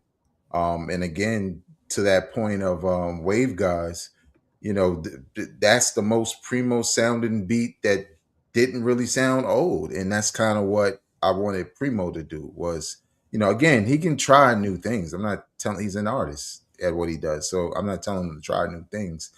But that's an example of the freshness of how production can be. And again, I hear everybody. Maybe that's what Nas picked. Maybe that's what Primo gave him to pick from. You don't know. We know what we got, and we have Right. opinions about it. So Right. And I think the other thing, the reason why for people watching, a lot of people thought Preem did Wave Gods because he uses the same drums Primo used for Group Home's Living Proof. Right. So that's one of the reasons why people thought, oh, Premier did that joint. And then you hear the scratching. So I get the equation, like, oh, those are the drums the Premier used for Living Proof. Oh, the scratching. Kill, I told you, Primo still got it. No, that's not Preem. It was the same thing with Nas Locomotion. Niggas were like, oh, Large Pro killed that beat. Nah, nigga, that's no ID. Nah, Large Pro did that because he talking on the course. No, Nas called the nigga Large Pro and said, come to the studio. Don't bring your SP12. Don't bring no drums. Matter of fact, nigga, I just want you to talk. Word? You just want me to talk? Like, to me, that's like, tell me you don't want me to be on your album without telling me you don't want me to be on your album, nigga. Like, you want me to come to the studio and just talk? Nigga, I'm a producer. AG, that's like if you a chef and I say, yo, AG, come on the crib. Okay, Kill, what you want me to make? You want me to fried chicken made back to nigga? Can you just stop and get the ice cream? Can you just stop and get the ice cream on the way over? Like, that's it. That's a hint and a half, nigga. We don't want you cooking no more. Because if we did, we'd be like, yeah, bring the fucking potato salad. We love it when you make the potato salad. Nah, nigga, just come and just talk on my song. Bro, what's good, brother? How you feeling about this album, man? Like it, love it, dislike it. Where you at? Y'all hear me? Yeah, you good. I like it. I didn't at first. I ain't gonna hold you. The first listen, I was like, man, I don't know. But as I listened, yeah, it's good. I like it. It's not 5 mics, but I like it. All right. Were you disappointed? Initially, yeah. But like, I had to like give it more listens, and then I had to like think it was like the expectations and all that, like, but I had to like really think back, like my expectation. I got caught up in it because initially I'm like, I don't know what people expect a Nas and Primo album to sound like in 2025. Like what are we really expecting? So when I kind of came to that realization, and I just listened, it's dope. It's dope. But let me ask you a question, bro. Do you remember when you found out the sample from Common's Fortunate, how hype he was, and you called me? Yeah. What did you think of the Auditorium? The album, I loved the album. You loved it. Yeah. Producer from Premier's days. Yeah. It's like I think I just want people watching to pay attention to this. Premier and Pete kind of popped up on the scene around the same time. Common and Nas popped up on the scene around the same time. I think on the Auditorium though, I think Common did pretty good, but I think Nas did really good on his album, you know what I'm saying? And then I think Pete did better than Premier. Like, it's like the reverse. Right. It's like, yeah, I agree with that. Yeah. I agree with that. So it's a wash. What, the albums? You mean like they cancel each other out? Yeah. So Kill, if you saying you favor if you favor Pete Rock on the production side on the Auditorium, if Nas is out rapping Calm on, you know what I'm saying, Light Years, then it's a wash, essentially. It's just all in what you favor, you know? Yeah, if you use that equation. My equation coming from Morgan has always been, I got to drive from Morgan to Philly, and I can only take one CD. If I can only take one CD, I'm taking the Auditorium. It ain't even... You're a producer, though. No, but I mean, even with my hip-hop producer hat off, I think the Auditorium is a better album than this one is. You listen to what a producer here, though. That's what I'm saying. I mean, No, but I'm just saying, even again, Nas is a better MC than Common, but Common is spitting on this. Yeah, he's spitting. He's This is spitting. the though. best that I've heard. So again, if you use the equation of Pete did better and Nas did better, so then it's an even. But then it still comes down to if you got to drive for 3 hours and it can only take one CD. You're saying it's a better marriage. I'm saying that this is I'm saying it's a better marriage for me, and I know for you, you're the exact flip. You would take the light years joint. Yeah, I just think the beats was sleepy on the Auditorium for me. Like, and Pete, I think the soul sample lends better for his longevity than Premier style, over a long period of time. But Pete's in my top 10 still, but the Auditorium just came off a little sleepy to me though. But and that's kind of Com's voice, and then how the style of the beats were, but it's still a dope album. I had that album at about a 4.5. So. All right. What you gonna say, bro? The Auditorium, as far as a production, I'm not saying, because I think the production was good. It wasn't like amazing. Like the beats was cool. Like I wasn't blown away by Pete's production on that joint, but it was just he wasn't bad. He was good, but it wasn't like mind blowing. That one sample was mind blowing to me because of where he got it. How he flipped it, you know what I'm saying? So yeah. Vague. What Was did there anything else? What did everybody else think of that album though? I ain't. What, the Auditorium? No. AG loves it.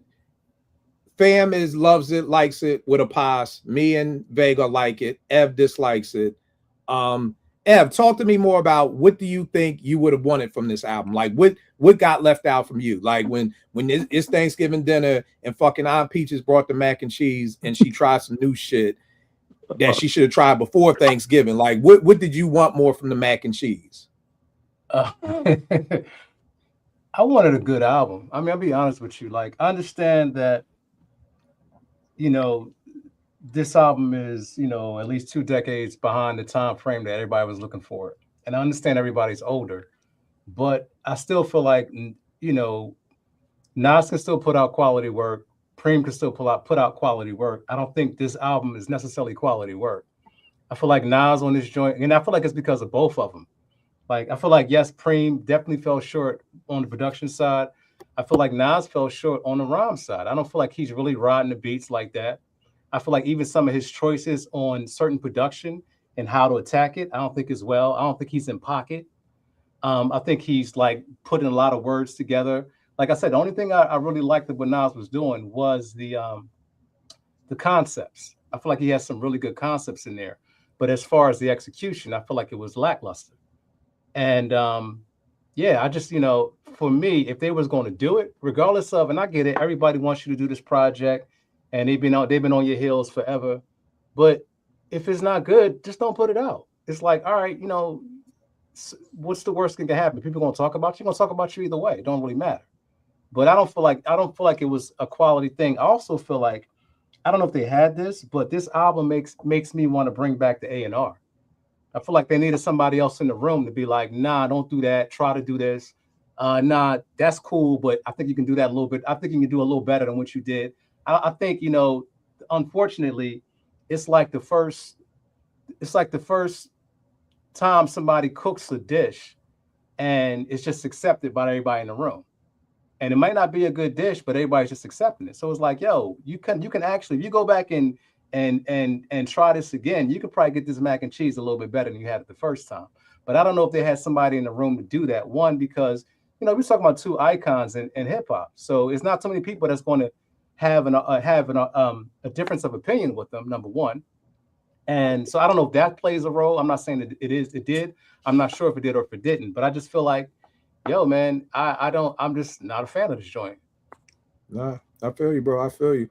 Let's look at this right here. I know one of the things that not necessarily disappointed me, but I think it kind of goes back to AG, what we were talking about, expectations, not taking 30 years to make this album. You know what I mean? It's kind of like, I don't know if we have to remember this, y'all. I know people forget everything, but y'all remember when the Popeyes chicken sandwich first came out and niggas was getting killed for them sandwiches, and like the fucking wait time was like an hour and a half. And I remember my man got one and he was like, man, that shit was whack. And I said, He was like, I had to stand in line for an hour and 45 minutes for that chicken sandwich. Ain't no goddamn chicken sandwich worth no hour and 45 minutes. But I'm like, bro, again, you're mixing two things together. Was the sandwich good? I don't think there's any food on this earth that's worth waiting an hour and 45 minutes for. I don't care how good the cheesesteak is. I don't care how good the steak is, how good the shrimp is. I'm not waiting nowhere for, you know, an hour and 45 minutes. But it was like, is the chicken sandwich good? I think that if this was their third album, it's a good album. I just don't think it's a great album. I think for it being the first. So like, let's say if Nas and Premier did an album back when the Scratch Magazine joint started. You know what I mean? And then they did another album around 2010, and this is their third album. I think I wouldn't be disappointed. So family, your point about the disappointment you hear in my voice, it is because this is the first album. It is because I waited I remember Veg, I brought the Scratch mag. I was in Harlem with T, where fucking Jimbo's getting cheeseburgers, and I'm reading it. I'm so hype. I'm like, yo, babe, we about to get this album. Like, yo, it's really coming. That shit was 24 years ago. You know what I mean? So it's hard when you make somebody wait this long. If a joint makes you wait a year to smash, nigga, please don't nobody sit here and tell me your expectations ain't gonna be high. Let's not play that game, okay? Right? Can I get a nod? I know niggas is married, but y'all can just blink. Y'all don't have to do nothing. Just blink, then it's okay. Fam, like, hell yeah. If a joint make you wait a year to smash, you are expecting some good ass shit. Let's Rich stop Cracker playing. Syndrome. That's what Ed said, right? Rich Cracker Syndrome. All I know is you are not going to be like, I don't waited a year. It's going to be cool. No, nigga, it's not. So again, I just think it's like, if you make somebody wait 30 years for something, nigga, we are going to be expecting greatness. And again, this is coming. This ain't coming from fucking, and this is no disrespect to these people. This ain't coming from Elzhi and Black Milk. This is not that. This is two of the greatest MCs and producers ever. I don't understand how you can't have high expectations for that. The only problem with that analogy, Kill, is I'll flip it on his head, like, you know, using the Hit Boy run as an example. Like KD won their first time Lincoln. By the time you shake off the lack of chemistry, you know, when you're figuring each other out, you get to like the Magics and the KD3, and you really know each other's, like, you know, you catch each other's rhythm. You know what I'm saying? Like, if it's, I would have, if this was Primo and Nas's third outing, for me, I would have higher expectation for it. Okay. You know, from a chemistry standpoint and a working together standpoint. Because like I said, this is their first time tapping in with each other since 2001. If you're not counting, you know, beat breaks and Find My Name as a warm-up, because like Fam said earlier, you know, if Nas is touring, he's doing business ventures, he's doing all these different things, and Preem's on tour, and he's elusive, and Nas had to drag Preem to the Bahamas to lock in. Like, if I don't know if all y'all seen the Joe Budden interview, but they listed off the songs that they created while they were in the Bahamas, and those are the hottest songs that were on the album. So if that Bahamas tenure would have been a little bit longer, then we're for sure probably looking at a 5 mic classic across the board, like, you know, as far as everybody agreeing that it's a 5 mic classic, if they would have just got the chance to lock in a little bit longer. But I think that they were trying to meet the December deadline to be in line with the Legend Has It campaign, you know, on the release schedule or whatever. But, you know, as far as the chemistry goes, I think if they would have had more time, and, you know, as far as scheduling, if they had more cracks at it, I think, you know, I would expect more after 2 or 3 runs, but I think this should be a one-off. Yo, I'll say this. Can I just say this real quick? Yeah, you got it. I think we're giving them too many passes. Yeah, I think we're giving them way too many passes. I think it's okay to have expectations. I think if you have other groups, like, say, all right, I'm gonna take De La, for instance. You got Posdnuos, who can come out with an album, who can write incredibly, who's in pocket. If he can do it, everybody else can do it. So I don't know. Like, I get it. I understand there's things that happen behind the scenes that everybody doesn't know that contributes to how a project becomes to be what it is. But I think that goes back into, well, is it finished being cooked? Is it ready to be served?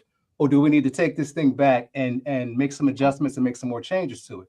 Because if you're gonna put it out, I can't give you something and tell you like, oh man, I painted your house, but man, my ladder broke, so this part is kind of fucked up, and then I was sleeping the other day and I was kind of high. So it's like I can give you all of that, but at the end of the day, the product that I'm serving you is either going to be quality or it's not going to be quality.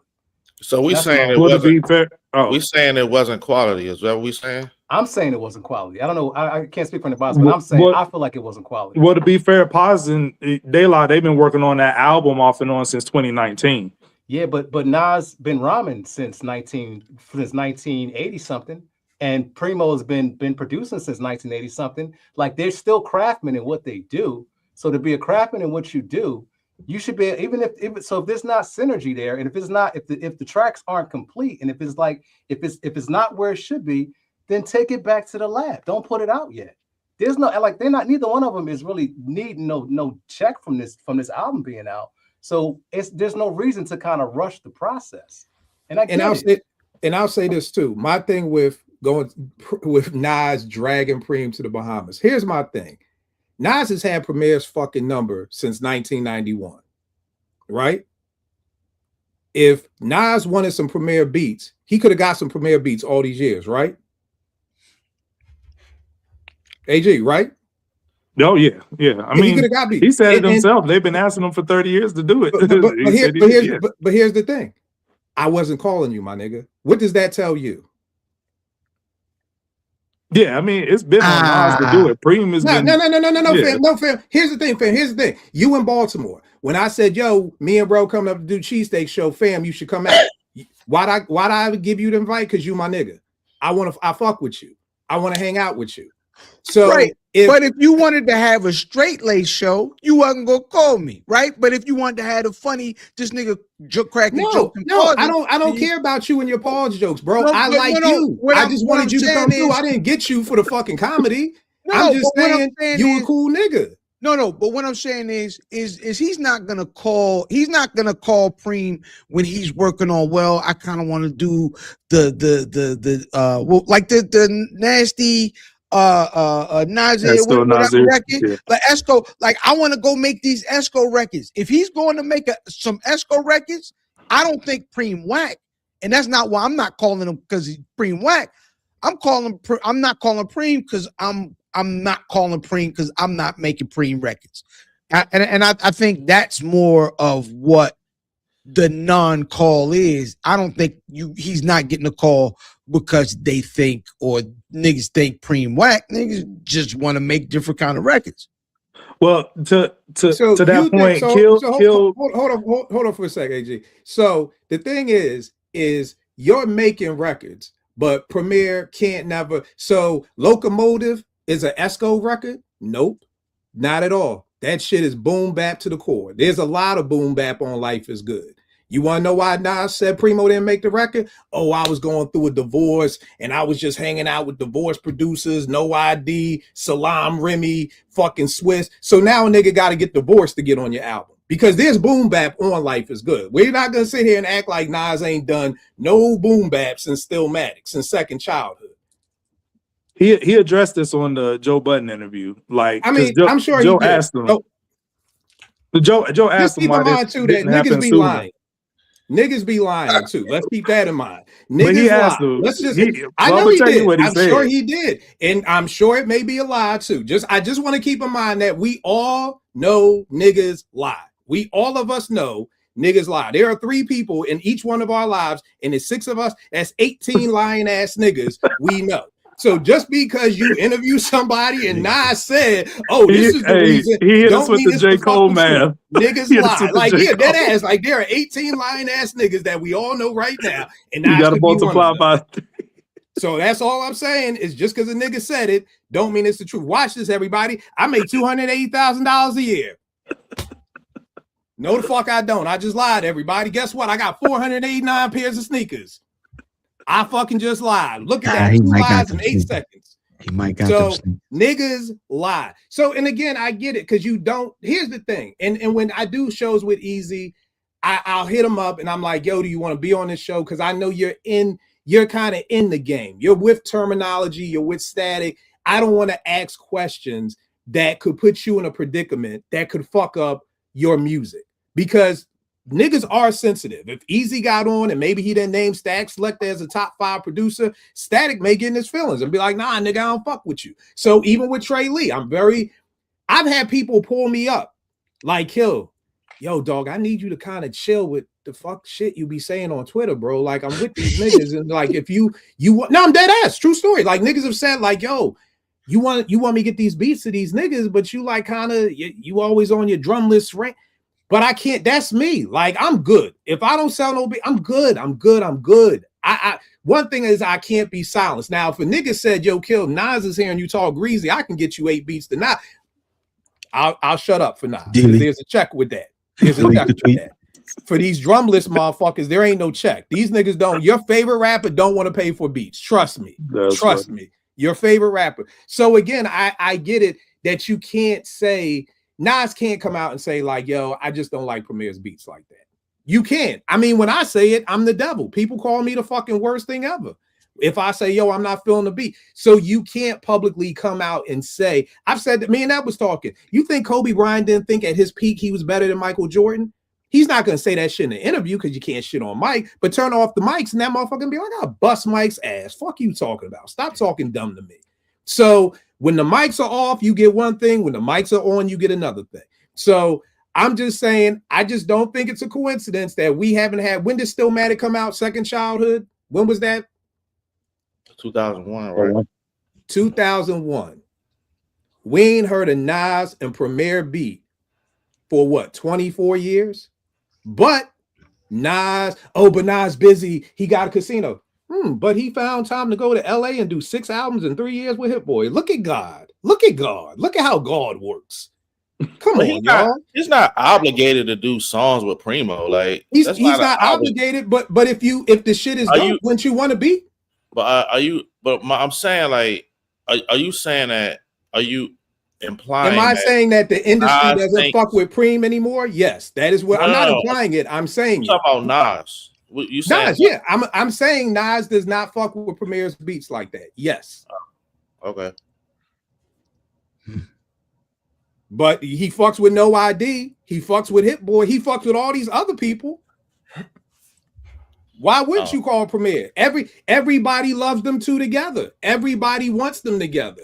If the nigga still Nas Preem had a beat for the Jay's Black album, and Jay was like, "Yo, the beat just did not fit the album," and I was pissed. I was like, "Man, fuck Jay-Z, man, motherfucker, Preem, what the beat wouldn't fit the album." Years later, 50 got on the beat, and I heard the beat, and I was like, "Yeah, that shit wasn't gonna fit the album, nah, bro. Like, nah, that ain't it." You know what I'm saying? What were you gonna say, Beg?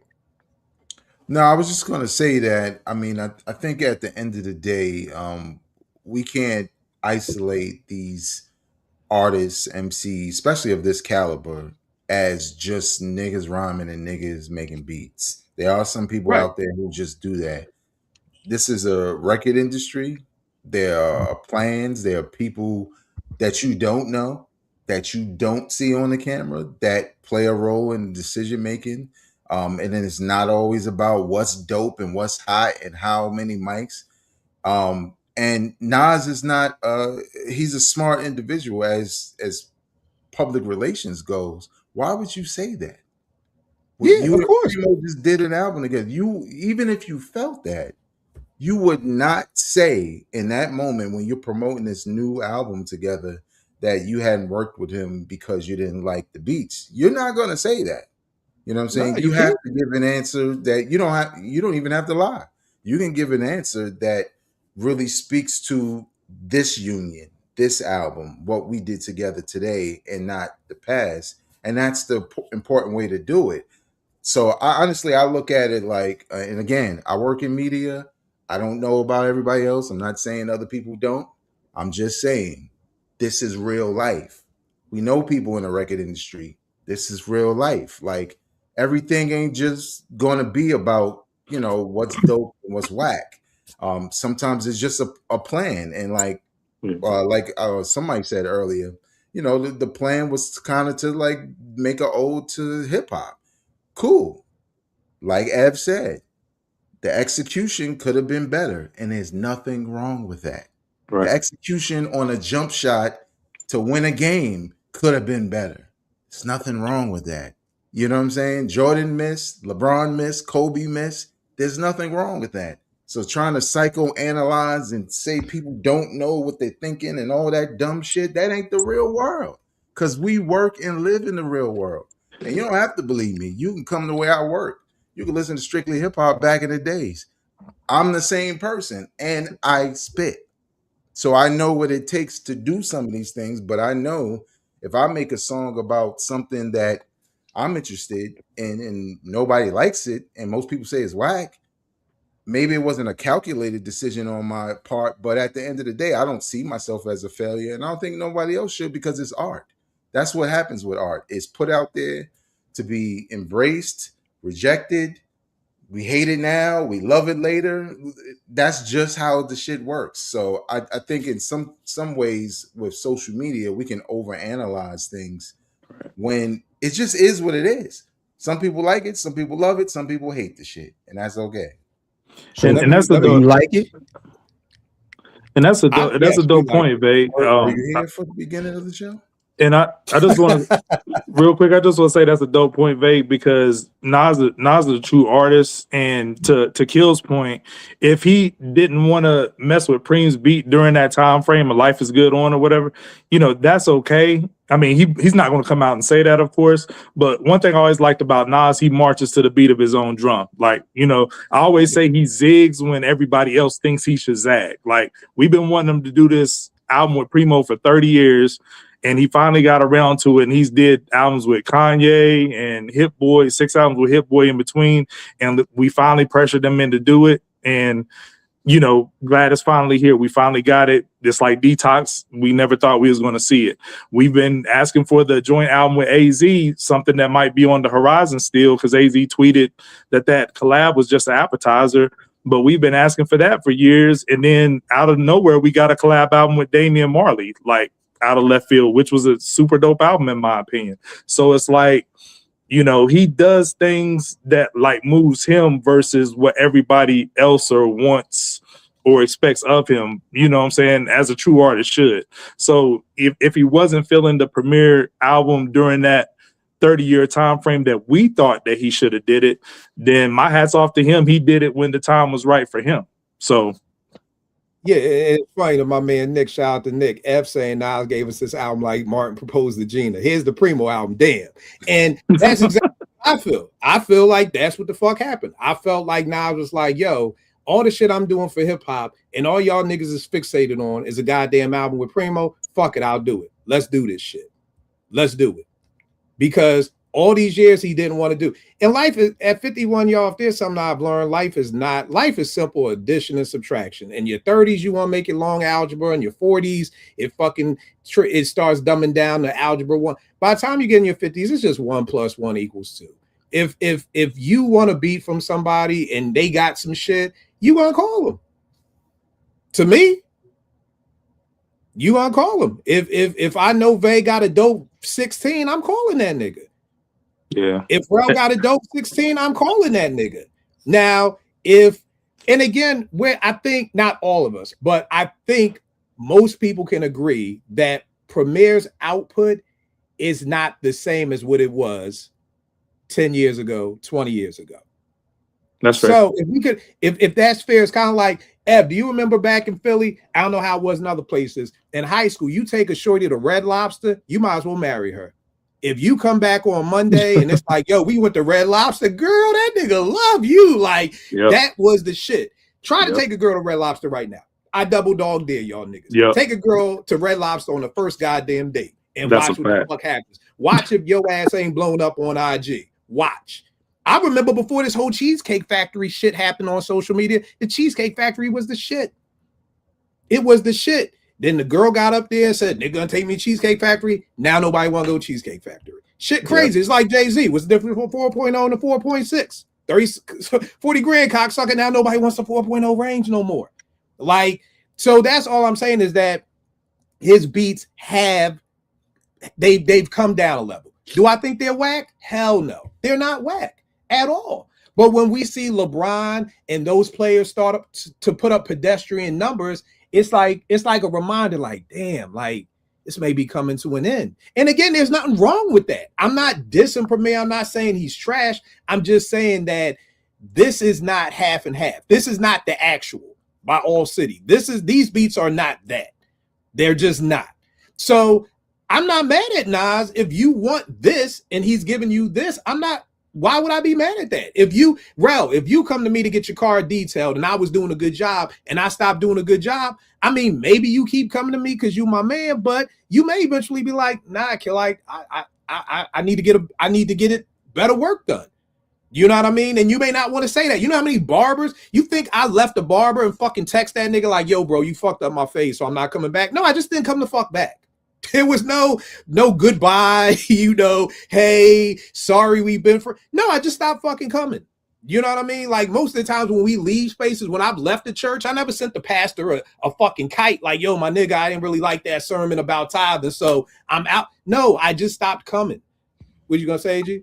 But this is Premier's production is kind of taking on a life and a narrative of its own. So if it's that much of a letdown, do you think if it's that much to overshadow what Nas is doing lyrically on his own album? Here's the thing. I think, and again, I'm not an MC. So I think from what I heard, Nas is fine on it. I don't have no beef with Nas on this album. I don't have no beef. Now, the songs leading up to this album, I was worried about. That shit that was on Premier's little 5-song EP and the other one, My Name or whatever that shit was, it just didn't sound like Nas wanted to be there. It just sounded like, let me just do this shit because hip hop, y'all want this shit. Y'all won't. I gave y'all 6 albums in 3 years at 50. I done fucking brought a casino to Queens. I done gave $1 million to the Hip Hop Museum. And all you fuckers can talk about is where's the fucking Premier album. You know where it is? It's right here, nigga. Now leave me the fuck alone. So now, you feel like this was just like a box check, like he was just checking a box? I personally do. And I could be 100% wrong. I could be 100% wrong. Keep in mind, like Vague said, I don't know shit. I'm just telling you what it felt like to me. When I heard that joint, what was the thing called? What's My Name Is? Or Define My Name. Define My Name. When I heard that, I did not hear the hunger. Did y'all see the video of when Nas heard the beat to Speechless? Mm-hmm. When he's in the studio and you see that nigga's face, I just don't believe you heard the definition of My Name Is beat and you had that face. I just don't believe that. I could be 100% wrong. Again, I don't know shit, but I'm just saying I know 1 + 1 = 2. I know I call the niggas who I want to get with. I know I reach out to the people who I fuck with. I know that. And the people who I don't reach out to, I've never had a conversation say, hey, Ev, you know what? Me and you aren't friends anymore because we just stopped calling each other. You know what I mean? I don't send kites to niggas to be like giving you the FYI of why we're not cool. Nigga, I can show you why we ain't cool without me showing you we ain't cool. It ain't that hard to tell. Hey, so, Q. Yo, what's up, fam? Kites to the Pastor sounds like it could be a West Side Gun song, by the way. Hey, Vague, Rel, what's up? We got something, Kites to the Pastor? Kites to the Pastor. We got some. I'll send y'all some shit. Tonight. Kill in the pulpit.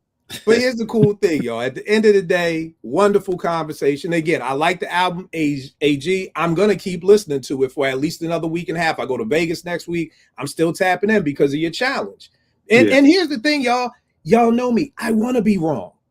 I love it. I would much rather all of you all say, kill you, dumb as shit. You ain't no shit. This album is great. I'd much rather do that than be like, I was right. Like I said, this exceeded my expectations because my expectations were really fucking low. Hey, if you say you like the De La, the Mob, or the Clips better, I ain't mad because all 3 of those albums are phenomenal. I love all those albums. Like the Mob and the De La, Chef's Kiss. Like I love those albums. Right. I apologize, y'all. All the people in the chat, I done forgot about y'all, but I love y'all. Thank you for tuning in. I done forgot these niggas over here talking, and Jay hasn't. First live, man. Oh, here's a great thing, and Jay hasn't worked with Primo since 1999. I've heard that's because of that Primo said Nas won the battle, and I think Jay got in his feelings, and that was that. Yes. Or it very well could have been, like I said, if I don't know what it is, just Google. He was supposed to produce the Black Album. I heard the whole thing initially. Just Google Premier 50 Cent Jay-Z Black Album beat, and the beat should come up. Listen to the beat, and you tell me if that beat would have fit into what was on the Black album. You know what I mean? So again, I just think, again, it's just, I think Just Blaze, in my opinion, kind of not Premier kind of out the box in the early 2000s. Because in the 90s, especially late 90s, when it was like, hey, we doing all this radio shit, but we need that one street banger. Who do you call? Premier. Like, that was just the go-to person. You call Premier. By 2000, that became Just Blaze. Fat Joe would do all his Miami shit, but it'd be like, yo, I need a banger for the hood. Like, just kind of like nudged Primo out the way, and Ye kind of did the same to Kanye kind of did the same to Pete. Kanye was kind of made, when you look at Kanye and Just, you're kind of seeing the next evolution of Pete and Premier. You know what I mean? So it was kind of like at that moment, and guess what? Premier, and I love this for him. He didn't jump into the sped up chipmunk soul shit. He could have, but he didn't, which was a good thing. Like, stay in your lane, do your chops. But I just wonder, did we just get tired of the chops? The chops were good from like 94 to maybe 2001. I know a lot of people who didn't like The Owners. I thought The Owners was a good album. I thought it was a great album. I gave it like 4.5 mics, but most people were like, yo, that shit was whack. I'm like, damn, whack? Like, Skills wasn't mass appeal, but goddamn, I don't think Skills are Right Where You Stand or. Oh my gosh, these are great records. Yo, yeah, but a lot of people, but this is what I'm just saying, that going back to that was 2003?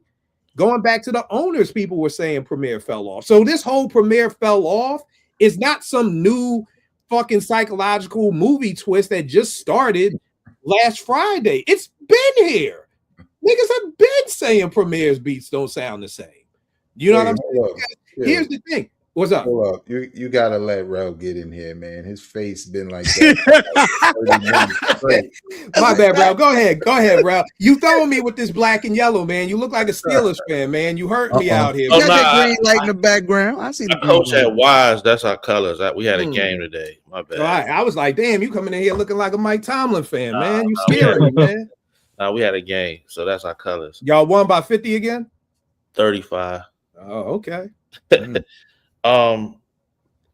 Damn, Vay, you kind of put me. Yeah. So I'm just saying, this was from what I heard from everybody. This was like one of the better conversations I heard, because I was seeing like some ridiculous stuff online, man. This has been pissing me off, man. Like, people just be saying, like, on both sides, like, you know what I'm saying? It ain't just the people that's like saying it's 5 mics and talking about the people that don't. It's both sides, and it's like, come on, man. Like, if like Ev don't like it, right? I'm not gonna be like, yo, Ev don't know what the fuck he talking about. He don't like it. He don't like it. That's him.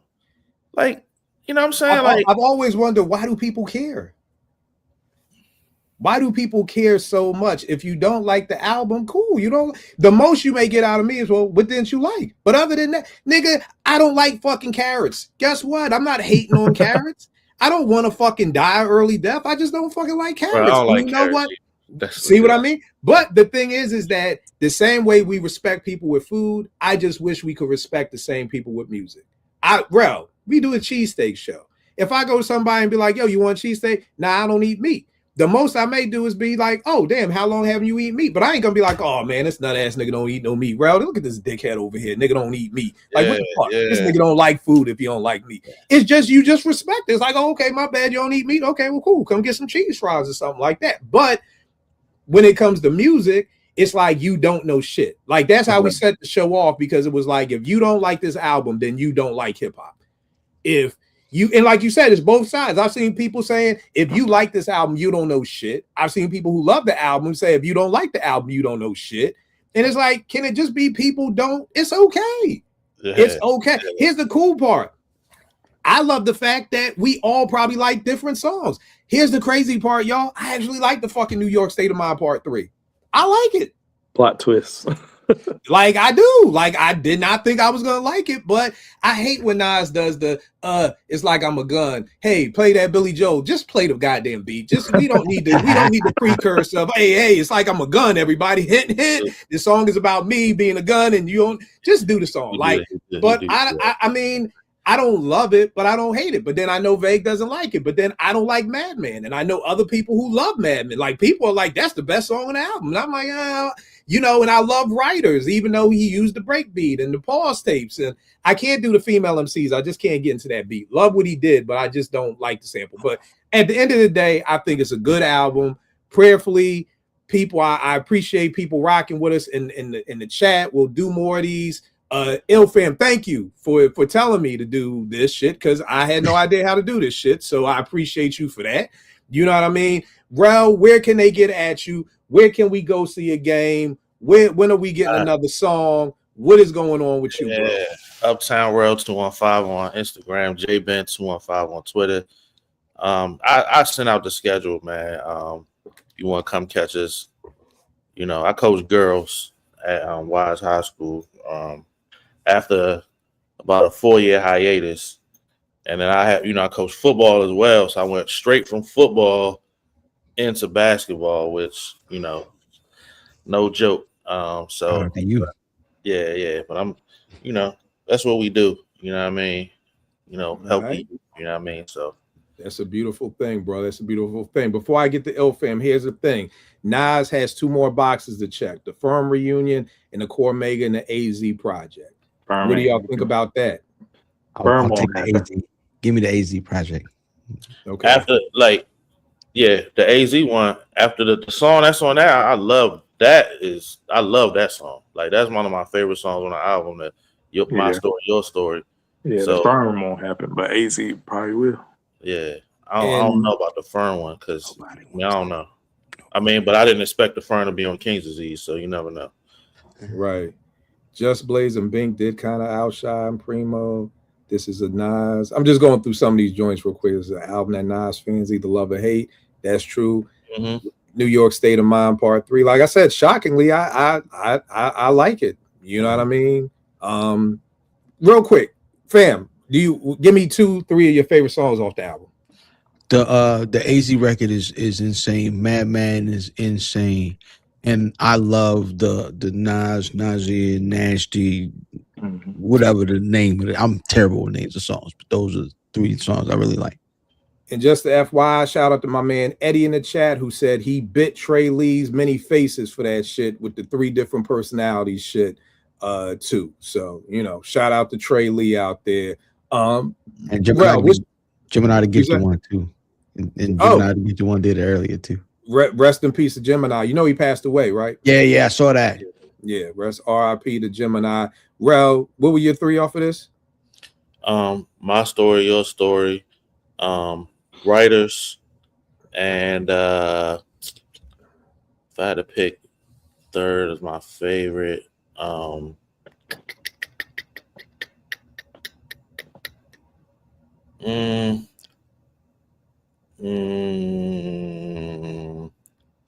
that's a tough one, man. That's a tough one. I'll say New York State of Mind Part 3, because I like it too. You know what I'm saying? Right. So that'll be my 3rd one.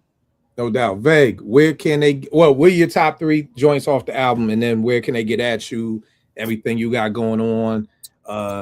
You know, Vague, you still there? I think he's Vague, frozen. Oh, frozen. Am I good? You there, Vague? Yeah, you there. Top 3. Well, let me turn this Nick game off. Go Knicks. Because I think that's what's doing it. But yeah, top 3 for me is I like the joint It's Time a lot, and I like the Nasty Esco Nasir joint. But again, you know, it's brand new. Up like I think he froze. Yeah, he froze. All right. AG, what about you? What's your top 3? Top 3, I'd say Nas talking the shit out here. I think he too humble a lot of times. You know what I'm saying? I like he talking the shit on this album. I got Nasty Esco Nasir, Madman, and probably Get Ready. I think Get Ready is a vibe. I really like that joint. And can I ask a quick question? Y'all can just say yes or no. I didn't get to ask it earlier, but for expectations with the beats on Premiere, all their classics from before, you know what I'm saying, from Illmatic to Stillmatic, do y'all consider those beats 10 out of 10 as far as like what everybody else was expecting? Because I don't think I Gave You Power is a 10 out of 10 beat. I don't think Second Childhood is a 10 out of 10 beat. I think they're classics because of what Nas did on them conceptually. So do y'all think, y'all could just say yes or no, but Nas Like is an 11 out of 10. Nas is like, of course, but I think they got a few joints here and there that's not a 10 out of 10 beat wise. Yeah, they agree. I mean, it's hard because you're like asking for a lot of. I mean, if I had to say the answer, then yes. Like I agree with you. I Gave You Power to me is not a 10 out of 10 beat. It's a good beat, and I think Nas really pushes it over the top. I think if he gave that same beat to Screwball or Black Poet. And again, this is no knock to Screwball. I'm not. Y'all always be laughing. I'm not. It's not a diss to them. I just don't think. If that was on a Screwball album, I don't think that beat would be heralded the way it is, but it's with Nas. It's Nas talking about being a gun. So right. I think that's it. But I think for the most part, I mean, when I heard Second Childhood, I was like, thank God Preem is back. Like, I love that beat. You know what I mean? So for me, yes, all the Nas Premier hookups, New York State of Mind, fucking Memory Lane, Represent, I Gave You Power, and Second Childhood, Nas is Like, and New York State of Mind Part 2. Yeah, I would Come say Get Me, maybe not. Oh yeah, I forgot about that one. Oh yeah. Yeah. So I'm just saying that for expectation wise, you know what I'm saying? Everything they hadn't put out prior is not 10 out of 10. That's what I'm saying. So right. But I think the thing is too is that it's not just what Nas is bringing to the table. It's Premier. Like, I'm looking at this not as just what he's done with Nas, but who Premier is as an individual. Gotcha. You know what I mean? So even if he never worked with Nas, you know, keep in mind it's like Pete only worked with Nas once, right? On an official release. I know he did some stuff on the Lost Tapes too. But yeah. Pete Rock has only done The World Is Yours for Nas. So in Nas's 30-year career, he's only done one for Nas. But if we found out tomorrow Nas and Pete Rock were making an album, my expectations are sky high. Not based off of what they did before, but because Pete Rock is this and because Nas is this. I got you. You know what I mean? Yeah. So it's not about what they did together. It's just about, again, you're one of the GOATs. You are, and again, that's the gift and the curse. It's the gift and the curse of when you are that great, people expect greatness from you. And it's a hard, I can only imagine it's a hard burden to carry. But it comes with being great. I'm sure being Michael Jordan was not easy. I just got finished reading Steph Curry's book.